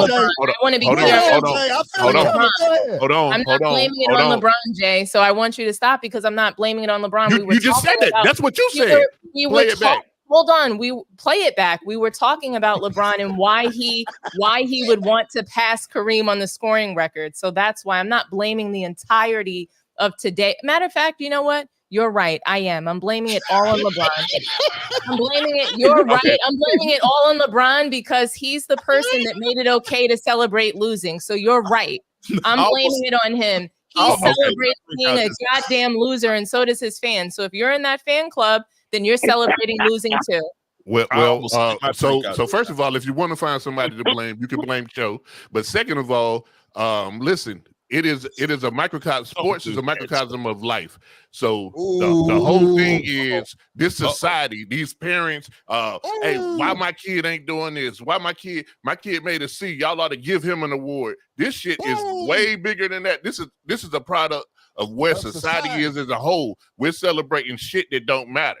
And it ain't. It's way bigger than any sports. Well, that's what I've said. That's what happens in today's sports. All of the players are doing that. I also didn't say just LeBron. It's today's players can't reach the heights of the past. Period. Today's players can't reach the heights of the past. The problem is society celebrates things that aren't real, and it trickles down to sports. It's not the other way around. But it's because they can't accomplish what was greatness in the past. They can't reach it's because there's no need. It's it's because every substandard becomes the new standard. There's no need to reach greatness if we're going to celebrate mediocreness. Y'all saying the same thing. Y'all saying the same thing. I got a call on the line from Connecticut. Go. Hey, what's up, man? It's Marcel calling out of Connecticut. What's up, brother? When it comes to the scoring record, scoring title, I actually think that it's overrated, because if you think about it honestly, no one really thinks about trying to catch the scoring record. You have to be in the league at least 20 years before it even becomes a topic. You understand what I'm saying? So I don't think anyone actively chases a scoring record. There's no point in it unless you plan on to be playing in the league for 20 plus years. I mean, look at KD. If you take KD's scoring average, if he plays 4 more seasons, you're going to pass 40,000 points. It's not a big deal. And also, what I would like to say too, to piggyback off of what he was saying just now, was the standard of greatness has diminished ever since LeBron got in the NBA, and that's fact. It's like he was saying, people are used to it's the participation era, where as long as you participate, you should be rewarded for it. It doesn't make any sense. And LeBron he knew that he was unable to catch Kobe or Jordan and being as great as them. So what did he do? They started making narratives about, oh, he's going to catch the scoring title. Oh, he did this. All shit that don't matter because you play to win the game. If you're not playing to win, what you playing for? It doesn't make any sense whatsoever. Ever since this guy's been around, it's all. All I'm gonna say is this, man. Rate. According to people on the internet, no one in the world has more power than the U.S. government and LeBron James. Like, these motherfuckers can do whatever they want to. Like, come on, bro. Exactly. Hey, who else I got on the line, man? Go ahead, your turn. Hey, what's going on, everybody? What's up, bro? Hey, what's up, man? How you doing? Yeah, we can hear you. Yeah, just barely though. Oh, yeah, cool. Nah, yeah, man. Like, I completely agree. That scoring record, it's not really a big deal, man. LeBron had to play in the league 75 years to get that scoring record. Don't nobody care about that, right? What I'm bugging out is, Bron. It seemed like the media just let him leapfrog like all of these greats, and it's just like what everybody's been saying. Like he hasn't had to do all the things that Mike did, that Kareem did, that Kobe did to be considered great. Like Kobe beat the most 50+ win teams in the league, like in NBA history. Like Kobe got that record. Like those Western Conference, like those gauntlets that he went through, that Tim Duncan went through, nobody wants to talk about that no more. Yeah. Like my man has, the most all defensive first team honors won. That's crazy. He tied with Gary Payton and Kevin Garnett, but that's crazy for a guard. Very impressive too. So absolutely. So like, I really do. I want to love LeBron, man, but I don't like how the media be like him. I'm confused. You got to beat who's there, right? They were tough. If you got to beat who's on the path to your championship. If ain't no 50-win teams on your path, hey, listen, you can't beat a 50-win team if ain't nobody win 50 games. Like, you know what I'm saying? I mean, you don't get no pat on the back for that. You beat whoever was there. Right. I mean, that's true, but it was purposeful on LeBron's case, because LeBron, he ran away from that 66-win team in Cleveland to join Wade and Bosh because he didn't know how to win. Man, so, like, let me tell you something. I grew up a San Antonio Spurs fan. The year that they beat the Knicks for Tim Duncan and David Robinson's first ring was a NBA lockout shortened season. I don't say none of that when I say they got a ring. Them motherfuckers won a championship. They beat a Knicks team that was trash and never should have made the finals in a real NBA season. I don't say none of that. They made the finals because they was in the East. They didn't have to come out of the West. That's the whole point. And that lockout season, okay, you know 30 almost 40 point regular season games. Not 51. 51. Okay, so you didn't play 50. So you didn't go through 82 games, right? But you went through the gauntlet of the playoffs of traveling 7-game series and all that. A bubble ring, you didn't go through 82 games, plus you had a break in the middle, plus you didn't travel in the playoffs and go through the gauntlet of the playoffs. Hey, listen, man, the sad truth in life is this: the winners of the war write the history books. Period. Nothing else matters. When our kids are looking back at the 2020 champions, all they're gonna see is the Lakers and LeBron James. Championship, exactly. No one gonna care how. I'm not putting you in my top 5. I'm not putting you in my top 5. Like your top 5 ain't gonna matter in 20 years. Everybody else going to. Yeah. Matter of fact, I'm pretty sure your top 5. Who top 5 gonna matter in 20 years, Jay? His sons. LeBron James the third top 5 gonna matter then. Yeah, like, dude. Kobe had like I'm not putting him in my top 5. The man had the most points scored in the whole decade. And you know who gonna be on ESPN debating Stephen A. Smith in 20 years? L. Duncan the third. Bronny Games. All right, man. Thank y'all for the call, man. Appreciate it, man. Bronny James gonna be on ESPN. Somebody go get him a job there. Oh, he definitely gonna get it. Real quick. I bet you we don't care about your top 5 right now. He definitely said that. I'm glad. Before we slide, I had seen some comments that said that I was lying about the ring. My bad. I got the proof. There's the proof. Sheesh. And the league been doing that for years, bro. Steph Curry got a ring for the most 3-pointers made. Yeah, exactly. LeBron went and got that one made. Nigga, if you had $1 billion and nothing to spend it on, he don't pay for them tacos on Taco Tuesday. What He probably bought a house for. He probably bought a house for it as well with 38,000 acres. Nah, look, that's the address. That's the street address. Right. He made the address because he made his own residence. All right, Brittany, close this out before we move to the next topic. What's your thoughts? Final thoughts. You on mute. God dang. I guess what I had to say wasn't that important, huh? Go ahead. I mean, look, I don't really have much to say about this anymore. It is what it is. I think championships matter the most. I do think we are in a participation trophy type of era. You can see it with the kids. You can see it just trickled up, trickled down, whatever way you want to go. And to be honest, I've seen people in the comments talking about Kareem was garbage. Kareem was this. You out your damn mind. Yeah, and I don't curse.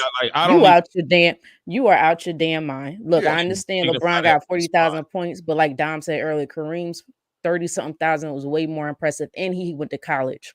He spent 3-4 years in college, something like that. Four years in college, 4 years, and won rings every year in college. Exactly. So he's literally the greatest basketball player ever walking. He ain't the GOAT, but he's really the greatest basketball player ever walking. How can you even 6 rings? Well, you got 6 MVPs. So 6 or 5. I think Magic got one of them. Right. So 6 rings, 5 6 MVPs. rings, 5 MVPs, 4 NCAA championships. So and he almost beat Bruce Lee in a fight. Your favorite player doesn't even have that. So we got to put some respect on Lou Alcindor, boy. I'm trying to tell you. For sure. I mean, ain't no way in the world I would have been like, I wouldn't have been thirsty to dethrone him. I wouldn't have been thirsty to dethrone him. Like, I got to break Kareem's record. No. Why? I would have not have done that, man. I would have not have done that, man. But let's get to these super chats. And if we being honest real quick, listen, LeBron didn't know he was close to the scoring title until they told him. That's just some shit you look up and be like, "Oh shoot, I'm 6,000 points away." You don't know that shit. There's no way you know that. Okay. Go ahead, hit the super chats. Yeah, am I gonna have to read these? I got you. Thank you, brother. I appreciate it, man. Yarley, but Yarley Moyes. If I messed that up, I apologize for the $5 super chat. LeBron James set Bronny up for failure just to change the GOAT narrative. Shaking my head. Sky Holder with the $5 super chat. Appreciate you. You know who knew how power should be used? John Thompson. That man raised all the boats, and who LeBron could have learned a few things from. Georgia Truth Hurts super chat. Appreciate you. Y'all let Uncle Ruckus call. That was that slave that called in. The Trip won for the super chat. The Nassas got drafted. Proof he couldn't be an NBA player. Then got called in by Giannis. Bronny has 4 years to show if he's worthy of the 55th pick. Sheesh. Y'all think Jesus is what? The Trip again. Bronny's really good for clicks and engagement. And Scott Holder with another one. Even families that use nepotism don't bring their kids in at the highest spot in the company. That's insane. They put them in a position to learn. Sheesh. That's a good point. Some do. Real Mr. Cropper with a super chat. Appreciate you. Will scored 100. His team won 169, 147. Kobe scored 81. His team won 122, 104. So Kobe's more impressive to me. I have no problem with him coming out. Oh, coming out of the game. Oh, okay. Okay, gotcha. No, you know, certain super chats you run out of character limits, so he might have ran out there. George Hurst with another one. Don't forget what Kobe did against Dallas and Phil sat him down. Yeah, I think he had 60-something and 3 quarters in that one. Yeah. And Nino Action Jackson with a super chat. That's exactly what we say about MJ. Shout out to all the super chats, man. Y'all been busy tonight. Appreciate it. Real Mr. Cropper again. Wilt's 100 was 59% of his team's points. Kobe's 81 was 66%. So technically, you can say it's equal or greater than as far as impact. That's also not how math works. Just real quick. That's not. Nino Action Jackson again. Let's be clear. Kobe Lakers beat beating Boston is worth 2 of MJ's rings. Sheesh. That's also not how math works. What are we doing? I was cool with the percentages. I was letting the percentages slide. I was gonna let him rock. But when you say this is worth 2 and it's only 1, that's not. It's only 1. Hey, what they say, 2 in the hand is worth 1 in the one in the bush. One in the bush. You just used the old analogy to try to.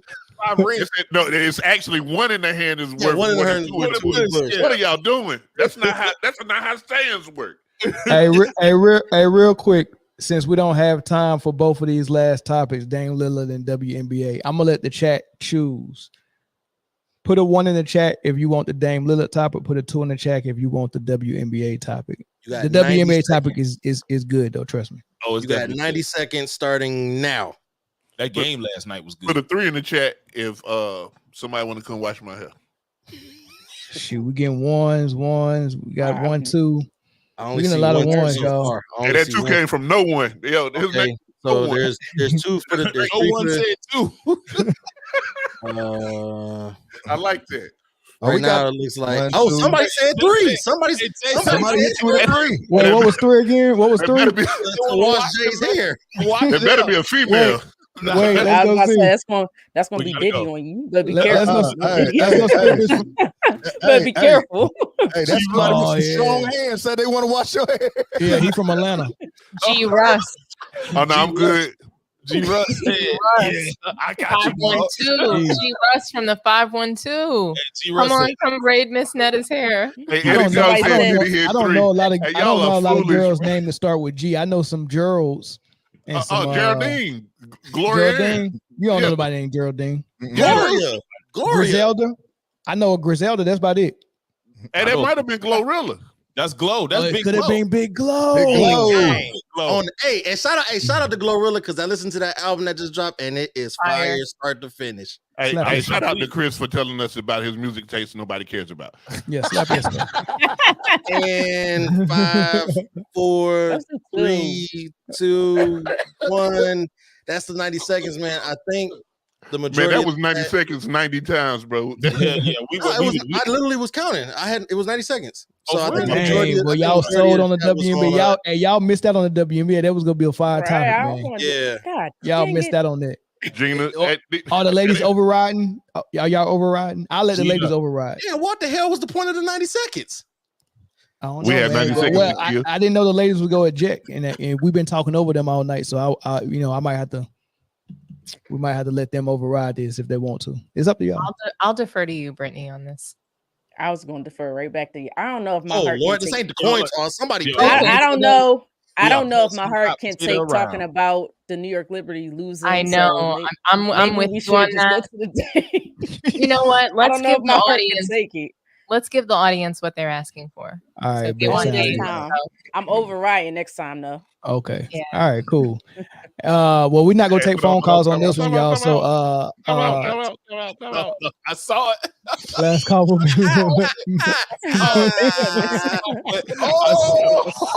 Hey, hell yeah. Hey. Glorilla got LeBron some listens bangers, to bro. Glorilla, so Glorilla got some bangers, bro. Hey, listen, I'm a fan of music, bro. So if it sounds good to me, If you go listen to Gloria, you know it's not pronounced music. It's can you music. do one thing? Can you do one thing for me, Chris? I'm a fan of music. Oh, okay, Chris, finish the lyric then. Finish the lyric. Okay. It's 7 p.m. Friday. It's 95 degrees. 95 degrees. I ain't got ain't got me. Can you please do yeah glow? Do a yeah glow for me. Do a yeah glow for me. That's all I need. You better work. Look, hey, you better Curving on curving my shit in layers, ho. Insane. Mel, Hey, Zoe, you see how I set him up, Zoe? Mel. Zoe, you see how I set him up? It was. I was waiting to see if he was Oh, gonna say. y'all wasn't gonna give me up on that one. I was definitely bringing that out. I knew what y'all wanted. I ain't giving y'all fools what y'all want. Hey, Jeez, glory, hallelujah. Curbing on curbing. Chris is a real one. Curbing on Chris is a real one. We hear curbing on Chris. curbing. Curbing. Oh man, I told y'all.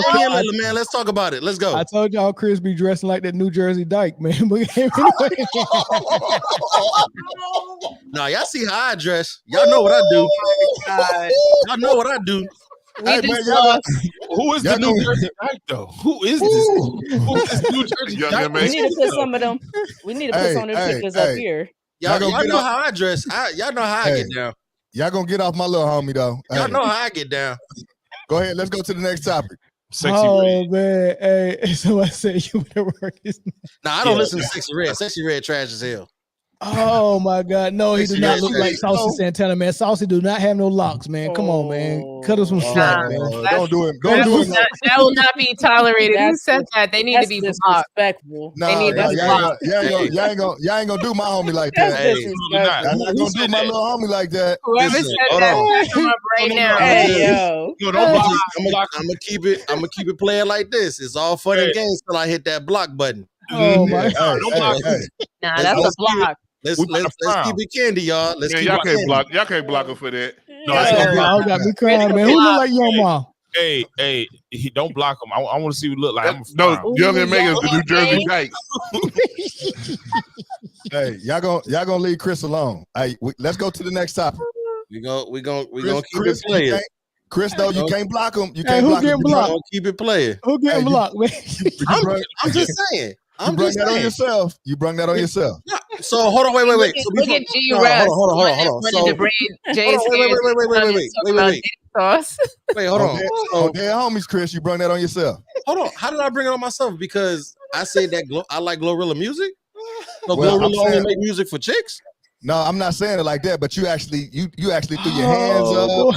You had some mannerisms in there, and you threw some mannerisms in it. Oh my God. Yeah, So yeah. when y'all in the car and one of y'all shits come on, y'all don't be bopping with it though. I mean, we be bopping with it, but not in the manner that you bop. You know what? You should have took that Atlanta trip with me. They would have got you. I meant to ask you about that. You didn't do anything wrong, Chris. You get in the hood. Look, hey. We'll talk, E. WNBA, man. WNBA. None of the other guys on the panel did it. None of the other guys on the panel did a BMF appearance, so they're not like you. Don't worry. Yeah, I forgot. Yo, don't worry, Chris. You did a BMF appearance? Yeah, he did. I'm one of the meechers out here. What you talking about, bro? Chris is 10 out of 10. Hey, drip. Hey, don't do it like that. Listen, I'm one of the Flannerys, y'all. I'm one of them. Oh man, come on, y'all. Let's go. I'm one of them. Let's go. That man do Will. Don't do him like that, dog. Don't Will do him Clap, like boy. Golly, man, that's the best name in the football, boy. Will Clap. And Young Hoku. Oh, Young shit. Hoku dope too, man. And Kicker the Dicker, or Dicker the Kicker. But all right. What Bird? I hope Bird was watching that because last time when I said, "Hey, where Bird at, man?" All right, y'all. So I did a show earlier this week. Some of y'all just seen it today, and it was talking about it was Derek Fisher saying that the NBA is WWE now. And lo and behold, I'm listening to another interview. And it's Dame Lillard on Beast Mode's podcast. And Dame Lillard said the same exact thing. It's like WWE, man. I'm going to play for you what he said. And then I'm going to get y'all thoughts. Hold up. Boy, I got you real quick, Dame. This is a personal question. Not personal, but you think all the shooting hurting the game, no, bro? Like, I mean, they taking some of the physicality out of it. You know what I'm saying? I don't think that's what's hurting the game. I think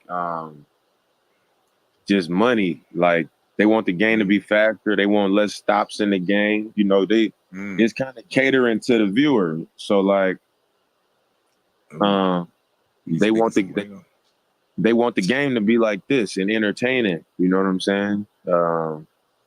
So people it ain't gonna be no throw it to the post, bang, bang. Yeah. Oh, that's soft. It's like, no, we want to see finesse and we want to see fun plays because, I mean, look at the money. Look at the money that's coming into the league now.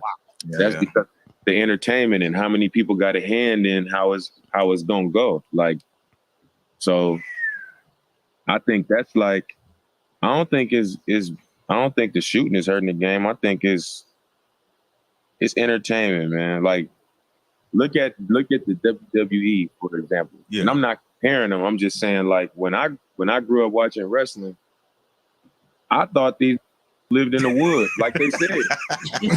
Like I thought the Undertaker lived in the graveyard in that casket. Yeah, like I really thought that this was their characters, and that was like, I'm sure they wasn't making money like they are now. And now these walk to the ring and they got their Twitter and Instagram handle right there, and you could follow them and all that. Like it's they paying for the personalities, and like it's different. And I think it's not the same for the NBA, but I think the entertainment part of it is the same thing for the league. So I don't think it's the shoot. I just think the game is played at a faster pace. They want to see skills and fun. That's what it is. Britne, is he right?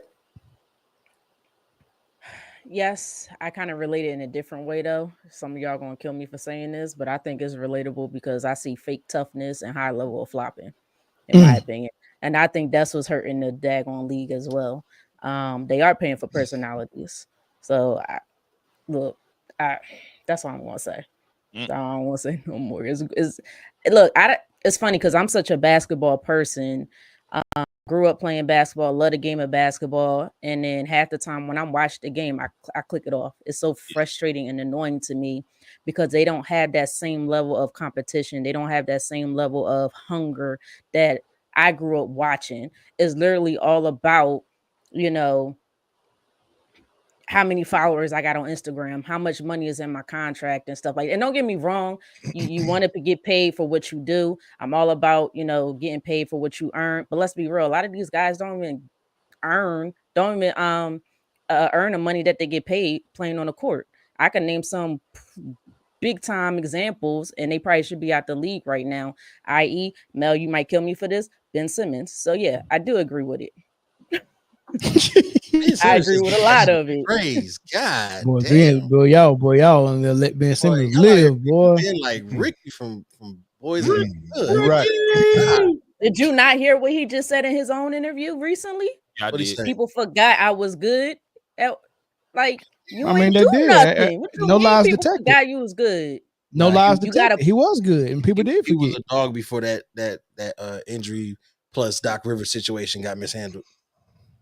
Dude had a back injury, man. What? So I'll say this and I'll let it go. This might turn into something else. Go ahead. Let's stay to the topic. Go ahead. I think this just speaks to our society today.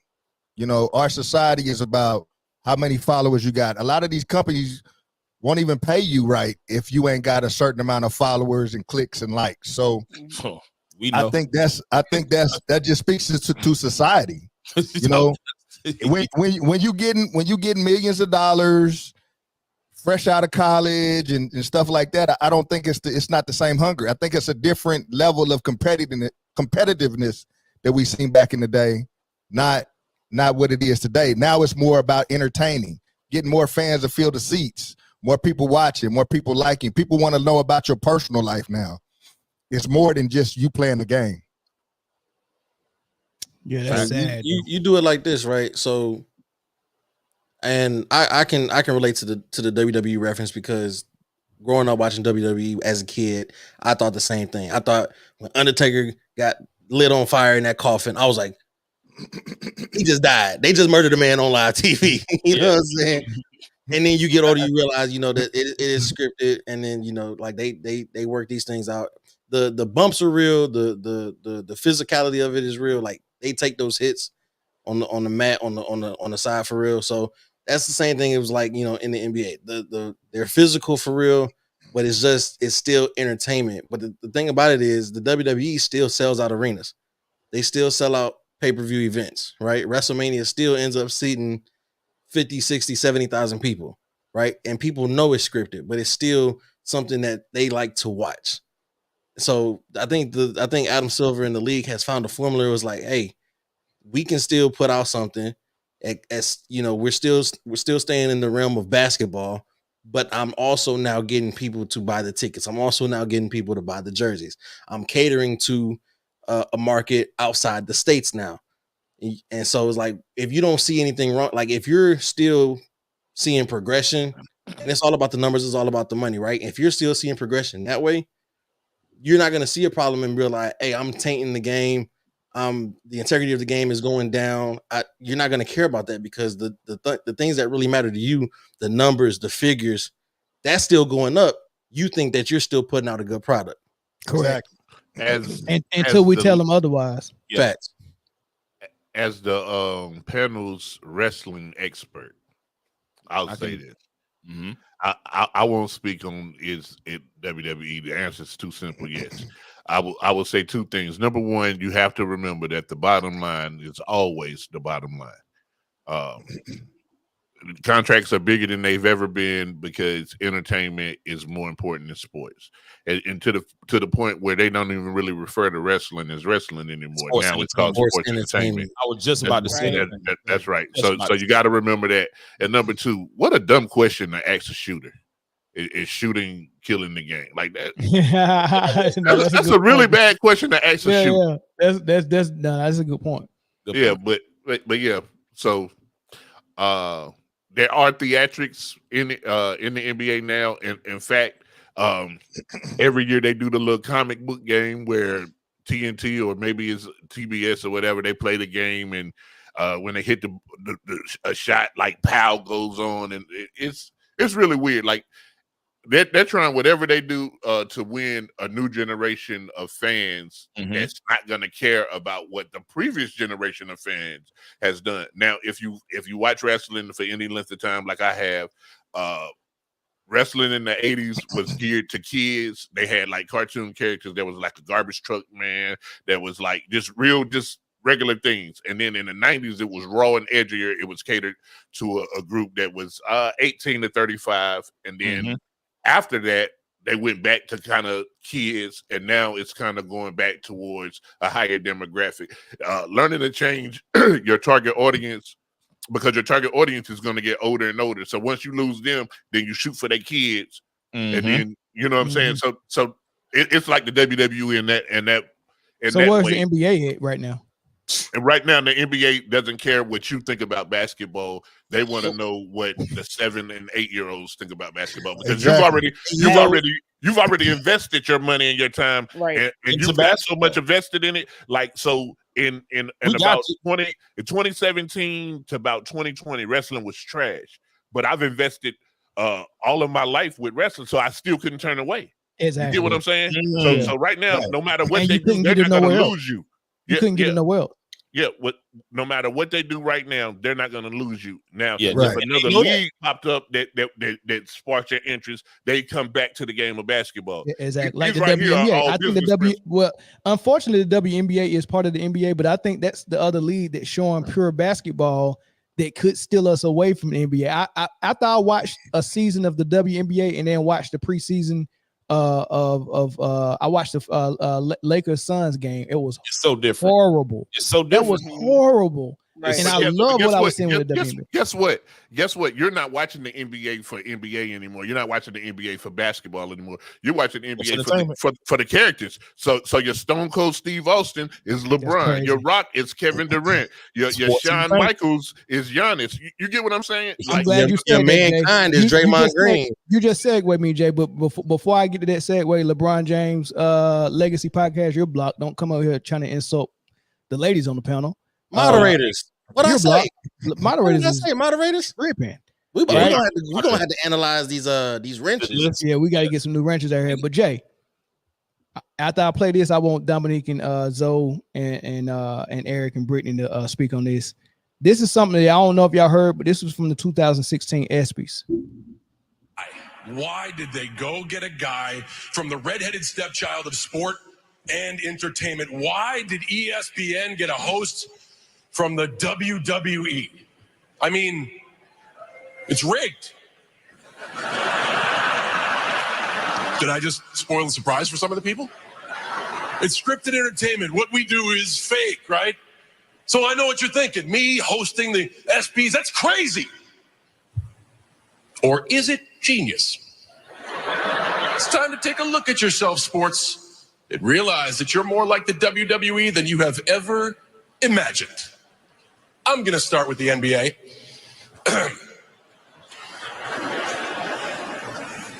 Cleveland won something.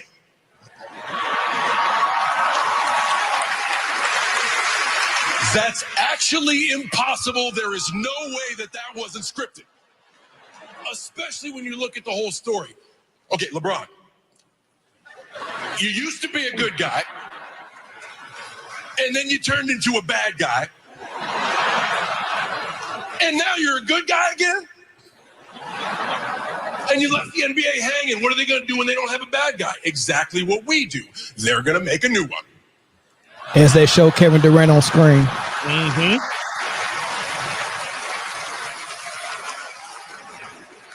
Sounds a lot like wrestling to me, man. Go ahead, Dominique and Zoe. Yeah, I couldn't agree more. I think that the NBA is modeling its league after the WWE. I think we chatted about this before that, they're getting advice from the WWE. They're getting advice from that league as to how to, create these storylines. And it's kind of just like reality TV. You kind of map out the storyline, and yes, it's, reality, what's happening, but you're promoting that. You're pushing out these narratives and these storylines. And, I couldn't agree more that this is definitely similar and along that vein. And obviously they have to create these villains, because it even goes back to Magic and Bird. Now we're seeing it with Angel Reese and Caitlin Clark.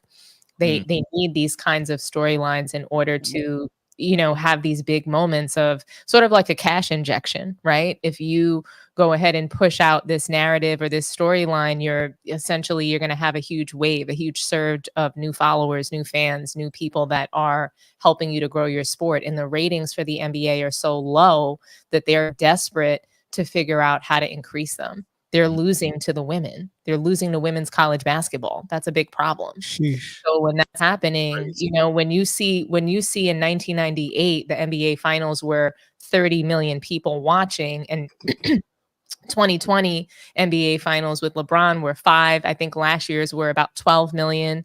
That's more than 50% less. That's like a 70% drop. So they need these storylines in order just to get people interested. In order for social media to trend, you need a storyline. Yeah. Yes is the simple answer, just like Jay said. And sports entertainment was the word that it's not sports anymore. Basketball is a sport built on competitiveness and skill to see who's best. Once you add the entertainment into that equation, it turns into something else. It turns into what we see in the day, and that's the difference. That's the reason. The entertainment part means more than the sports part to the people who it matters to. The Adam Silvers of the world. It just means more to say, okay, we want people to watch this regardless. So yes, we're going to allow you to travel in these games. Yes, we're going to allow you to flop in these games. Yes, we're going to allow you to take like 6 steps before you get to the cup, and we're not going to call. We're not going to blow the whistle. A lot of flopping. Those are theatrics, boy. Who knows how to flop better than a wrestler? Who knows how to flop better than a wrestler, bro? All them stunners that The Rock sold for years. Level of flopping. Yeah, they got it from them. They stole a whole style, word for word, bar for bar. Whole flow, bar for bar, word for word. Drake. WWE.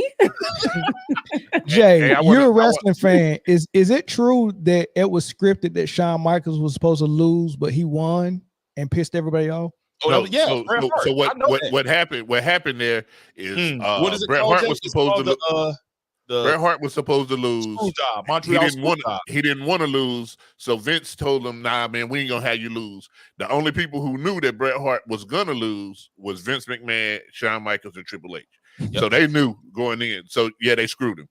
So that was an unwritten rule. But to speak to what Zoe said real quick, and to speak to what Dominique said real quick. Number one, basketball is the sport, and NBA is sports entertainment. And when people learn the difference between basketball and NBA, we'll go further in life. And Dominique talked about these storylines. And the sad part, and it's going to be a real old reference, so some of y'all might catch it and some of y'all won't. The bottom line is you wouldn't care about He-Man's story if Skeletor didn't exist. Every good hero needs a good villain. Facts. I can dig. That's crazy, man. They just selling us product. And we keep going back to that in our class. Right. It is a business. They're all And about listen, the money. because you already got your teens, you got your childhood, your teens, and your early adult life already invested in it. They got you. They don't give a shit what you think no more. The next generation is who they're catering to. So here, look here, he goes some candy. Look at the rule changes. Yeah. And look, All the rules. They don't want defense really anymore. Yeah, they Let's don't just make it a scoring machine NBA. So, and so when you're watching these little kids play too. AAU basketball, they're not playing defense either. Nope. Yep. It's a cardinal sin to get crossed over now. Like they said, these kids told me it's worse to get crossed over than get dunked on. Dunked on now. It is. Jay, is it a Stephen A equivalent in the WWE? Michael Cole. Yeah. Michael Cole. Yeah. Yep. Probably Cole. Michael Cole. Hey, but before that, it was. I would say a better reference would be Jerry Lawler. The King Lawler. The King. Yeah. I would say the King was a better. Yeah. Honestly, man, from a business perspective, though, I get it. Oh, absolutely. And I think that's what you said, Jay. Vince McMahon sold WWE for $9 billion. And in the deal where he sold it, they also had to hire him to be the chairman of the board. So like that, the product sells itself. That he's no longer any of that. After that, he sold his stakes after that for another $273 million on top of the $9 billion. He's dumb rich and living his life somewhere on a private island because. Well, I don't know if the allegation. If you can learn anything from Diddy, don't come back. Exactly. I was gonna say, because he got some allegations, he gonna need that bread to stay. Yeah, don't come back. Stay where you at, Brody. If you need any other comparison, just look at the NFL over the last couple of years. Because what business does NFL have to be on Nickelodeon for? Facts. Oh, you know what? This about to sound so creepy. They want your kids. They don't care about us anymore. That's right. We're gonna watch NFL football when they put it on the TV, no matter what. If the product is crappy or whatever, we're gonna watch it. Shoot, we watch these spring league games. We like football. That as Americans. Hey, and they trying to expand it overseas. To be honest with you, because now I go to Mexico and watch games. Go to Germany. Go to London. Germany, go to London. The money now. Wait till they have a game in Brazil. You know what I mean? Like Brazil. Yep, they had that game. The money now, like Jay said, is with the kids because kids are going to go to their parents. I want to go see this player. I want to go to this game. Like we're older now. We're older. We good. We had our sports fun for the most part. We good at sitting at home watching it right from home. Like it is what it is. But they want the kids to buy the jerseys and it's all going to go filter through the kids to get to the parents to pay for all the dollars until they get older, and then this is going to continue on like it's been doing. It's a cycle. Well, we're in the right business then, y'all. And that, ladies and gentlemen, that, ladies and gentlemen, is actually how math works. That is how math works. Exactly. And that's the bottom line. Are we ending it here? Y'all want this last topic? No, what are we doing? I'm surprised Eden stuck around this long and they had no. I ain't never seen Eric stick around this long. Eric riding for the team tonight, boy. Hey, he came and fixed my camera, man. So I appreciate it, bro. There we go. There we go. A fixed I'm camera. going to see Beetlejuice tonight, guys. You are. Oh, okay. Hey, listen. I'm gonna say this. I haven't seen it. And the reason why I haven't, I seen 4 random people who don't even know each other in my timeline. I'll say it was 2 hours of your life you'll never get back. It sucks.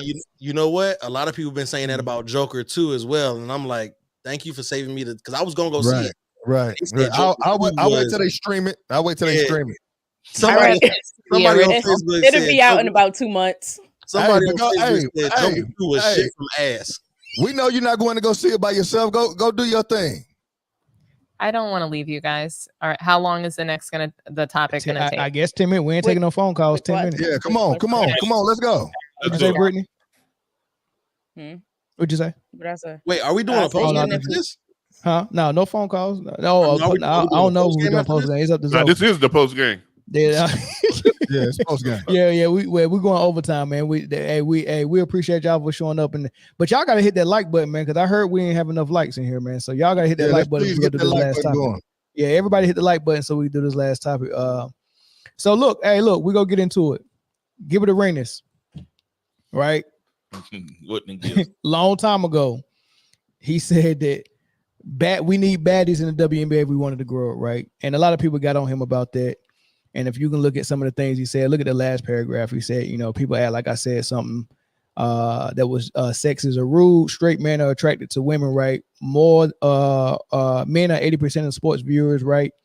Men don't want to watch women act like men. Sexiness runs the world. If you're selling sex, men are buying, right? So my question is this, because it looked like the women really didn't take his advice, but they kind of did take his advice because the Skims commercials, the runways right before you come to the game, when you're coming down the runway and everybody's showing out they fit and they got on loose skirts and showing skin and cleavage and thigh and calf and toe and all of that stuff. Cleavage from Cleveland. They're really pushing themselves out there and saying, look, we look good too, even though we ballers. We're baddies and ballers, right? So my question is this. Was Gilbert right? Are baddies in the forefront actually helping to grow the league, or is it just basketball? Absolutely. Baddies in the front is helping grow basketball. Period. The reason why is, though, because I keep saying, like, the times changed. You remember the WNBA when it was first trying to get started, the women was trying to prove that, hey, they got skills and they can ball. Okay, cool. We seen that. What's next? What are people coming to watch? What's entertaining? What's going to keep your eyes glued to the screen? It is that that femininity. We people want to see that. People are looking at that. People are buying those products because those WNBA players are selling them. Like, it's all about money, man. It's really, I think people get a lot of stuff construed and they get in their morals and feelings and stuff, but it's really all about money. The people who run those corporations, man, they all about making money. With you dressing a certain way, where that gonna get more people in the stadiums and looking at you? Absolutely. Let's do that. So I definitely think he didn't say anything wrong. I just think it was probably taken out of context for the time period that he said it. I think it's more so the play brought you, the looks kept you. There you go. So I think it might be the other way around. The looks brought you and the play kept you. No, because think about it, right? So think about it. Jay is a fool. Think about it. Let's go back. Let's go back a couple years. Let's go back a couple years to March Madness, right? Was we looking at LSU and Iowa and South Carolina because of how they looked or because of how they played? Look, that's you. But I ended up watching the women's side of the tournament because they were playing better basketball than the men's side. That's me personally, right? Mm-hmm. So then once I'm looking at the women's side of the tournament and how they play, and then they start showing the close-ups and then the thumbnails, shots of the girls. I'm like, oh dang, so-and-so is actually kind of cute. Such and such is actually kind of cute. Now I'm sticking around because it's more than just the basketball. Like, I'm actually seeing pretty girls, play a game that I actually love. It's a win-win. So for me, it was the play was better. That's what brought me in, and then the looks kept me in as well. Man, but that's just me. I can't speak for everybody, but I feel like I speak for a decent amount of people. Easy answer. Gilbert Arenas was right on accident. He didn't say nothing profound. Listen, there's nothing in this world that having baddies in it ain't gonna make it better, no matter what it is. You know what I'm saying? A restaurant, Jay? Yeah. Listen, baddie service. I'm tipping better. Like, listen. There's nothing that baddies ain't gonna make better. Hey, he's absolutely right, bro. No disrespect, man. Listen, 2 years ago, Man Down was a good podcast. You ask some baddies, this shit is amazing. We damn near had 1,000 in the chat tonight. Y'all dumb. Y'all proving my point. How many more subscribers? Hey, look, now imagine if they put their shoulders out. Come on, man. Really, Jay? They already had shoulder. What that shoulder game look like? Shoulder game. What that shoulder game look like? Hey, that means never mind. Really, Jay? Yeah, don't even feed into that. Don't even feed into that. Hey, we didn't do this on purpose, but it just played out that the women get to speak last, and I think their opinion is probably gonna be golden. No, go ahead, Zoe. Before the girls go, go ahead, Zoe. Yeah, I'm just waiting to hear them go because I wanted to see what they got to say on this topic. Yeah. Go ahead, Britne and y'all got the floor. You on mute? You muted. She was about to say something. I'm saying I'm watching you guys. It's way more entertaining to see the men lead the topic. Well, they done. Hey, listen. So let me ask the women a question before they go in. Because women appreciate appreciate a beautiful woman. Wouldn't you rather watch somebody that's easy on the eyes than somebody who not in anything? Build your house. Do you want your pipes get blocked? Nah, I ain't gonna go. Whoa. I ain't gonna go pipe. That's really want sound my like that answer? we're going real left. So if Zoe, if you want to talk on this subject, I really want to hear it, and I will go last, or I'll let you go. Yeah. No. I feel like basketball wise, I mean, I'm a basketball fan, and I got a lot of people that play basketball in my family. So at the end of the day, I was already watching college. I'm not going to sit here and say that Jay hit the nail on the head. Where has a beautiful person made anything worse? Yeah, that's very true. When? Especially when the talent matches. Right. And that has a lot to do with it. Right. And the thing is, this is not only in women. A woman would want to see a basketball or a football player who is more attractive on the field or court if she is a heterosexual woman, I'm sure. So I think mentioning things like this always is going to be looked at funny because you're going to have subjective opinions about how things are viewed. We're going to act like beauty doesn't matter.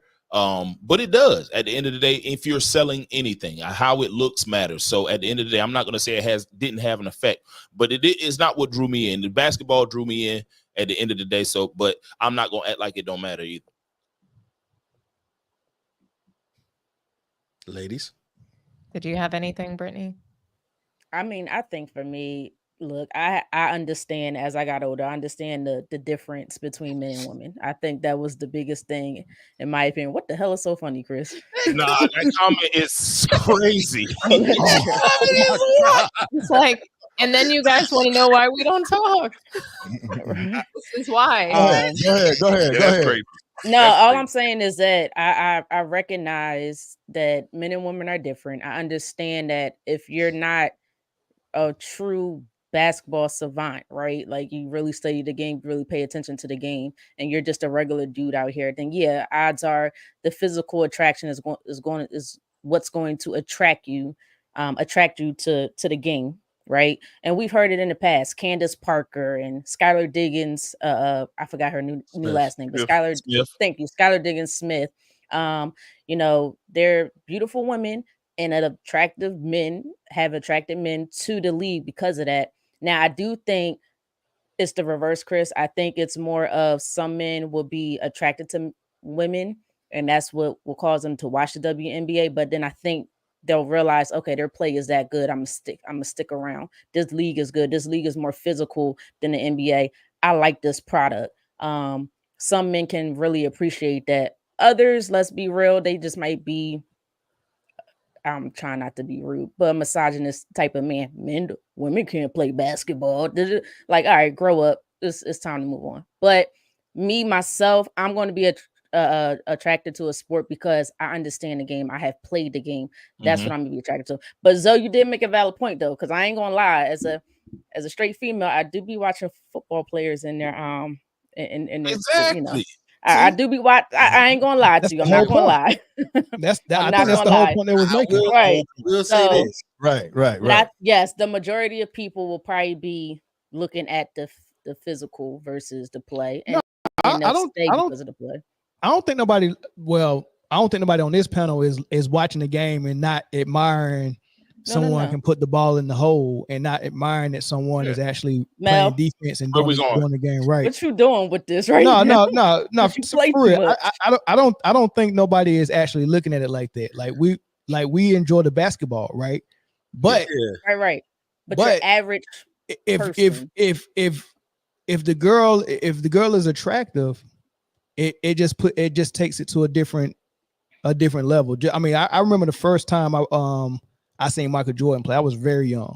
I had went over to my my cousin's house, and he, I'm so confused right now. I'm giving you a reverse. I'm giving you the reverse. I'm giving you the reverse of this, right? When I was very young, the first time I seen Jordan play, I went to my cousin's house. He has two sisters, right? Hold on.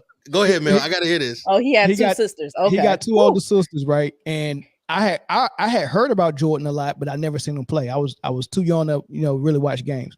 So the first time I seen Jordan, this is the first game I seen. I heard about him like he was like a myth, and I see this guy shooting free throws, and my cousin was looking at the game, and she said, "Dang, that chocolate joker is fine." That's what she said.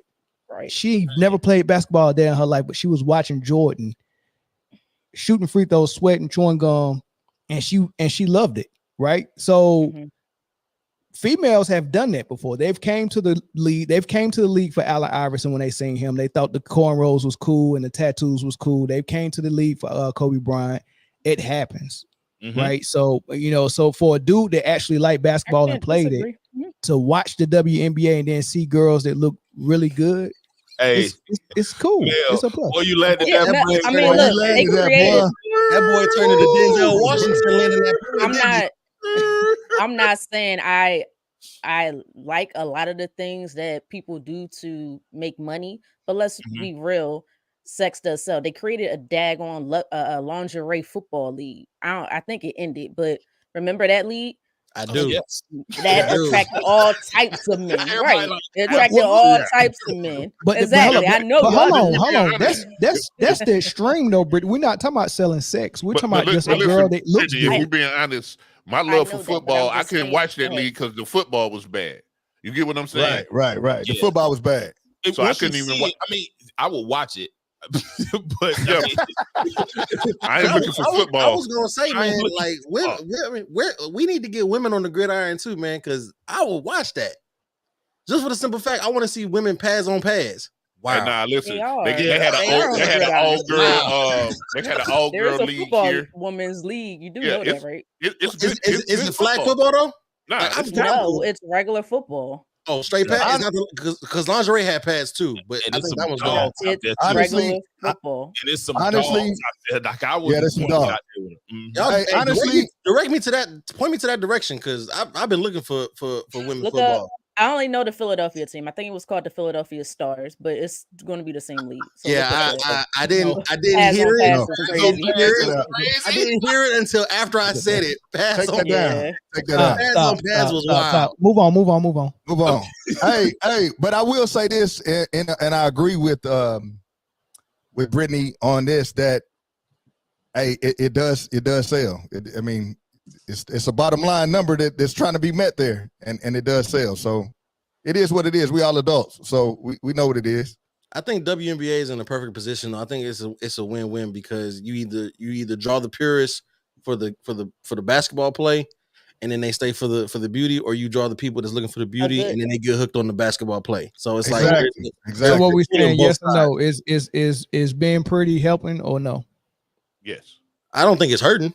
But let Dominique close this section because I know she got something wild to add because she's very insightful.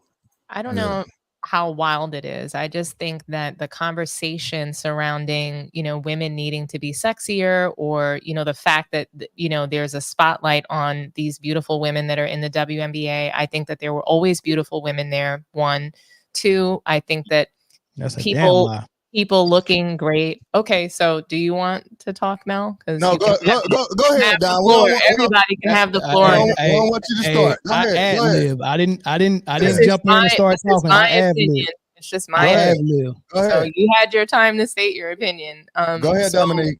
I think that there were beautiful women always in the league. I think that there still are today. I think that the spotlight on, you know, beautiful women or beautiful men in a sport, that's always going to be there. David Beckham, we saw that in soccer, and I don't think that he was that good, but he was celebrated as such because, to me, of how he looked. He was a model, then his wife was a model. There was, you know, even when he was fading in his star, he was still a huge star and still is today, just based off of that alone. So I think that there is obviously, it never hurts when you look good and you're playing a sport and you're a superstar or what have you. But I do think that the conversation, as we talk about it, as it pertains to the WNBA, is a low rent conversation. I think it's extremely low rent for Gilbert Arenas to make it a topic, for us to make it a topic. We don't do this in the men's sport. That's the portion of it where it becomes sexist. That's the portion of it where it becomes, okay, like, you know, this is what makes it something that feels wrong, is where we make Ain't it nothing wrong with it. All right. I think it's wrong to make it a focus. Hold on, stop. To say it's low rent for us to make it a topic, we ain't gonna do that. And who's that dude that said, Bill, man, you block, where you at?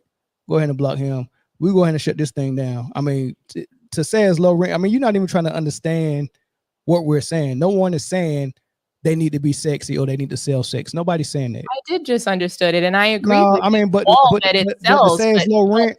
Talk about this in the men's sport. That's how I feel. No, to say it's low rent, we're not gonna do that. We're not gonna do that. Okay. But that's it, man. I appreciate y'all for joining the show, man. We'll catch y'all on next Full Panel Friday. You'll probably see me on my solo later on next week. And thank y'all for tuning in, man. Appreciate it. Peace.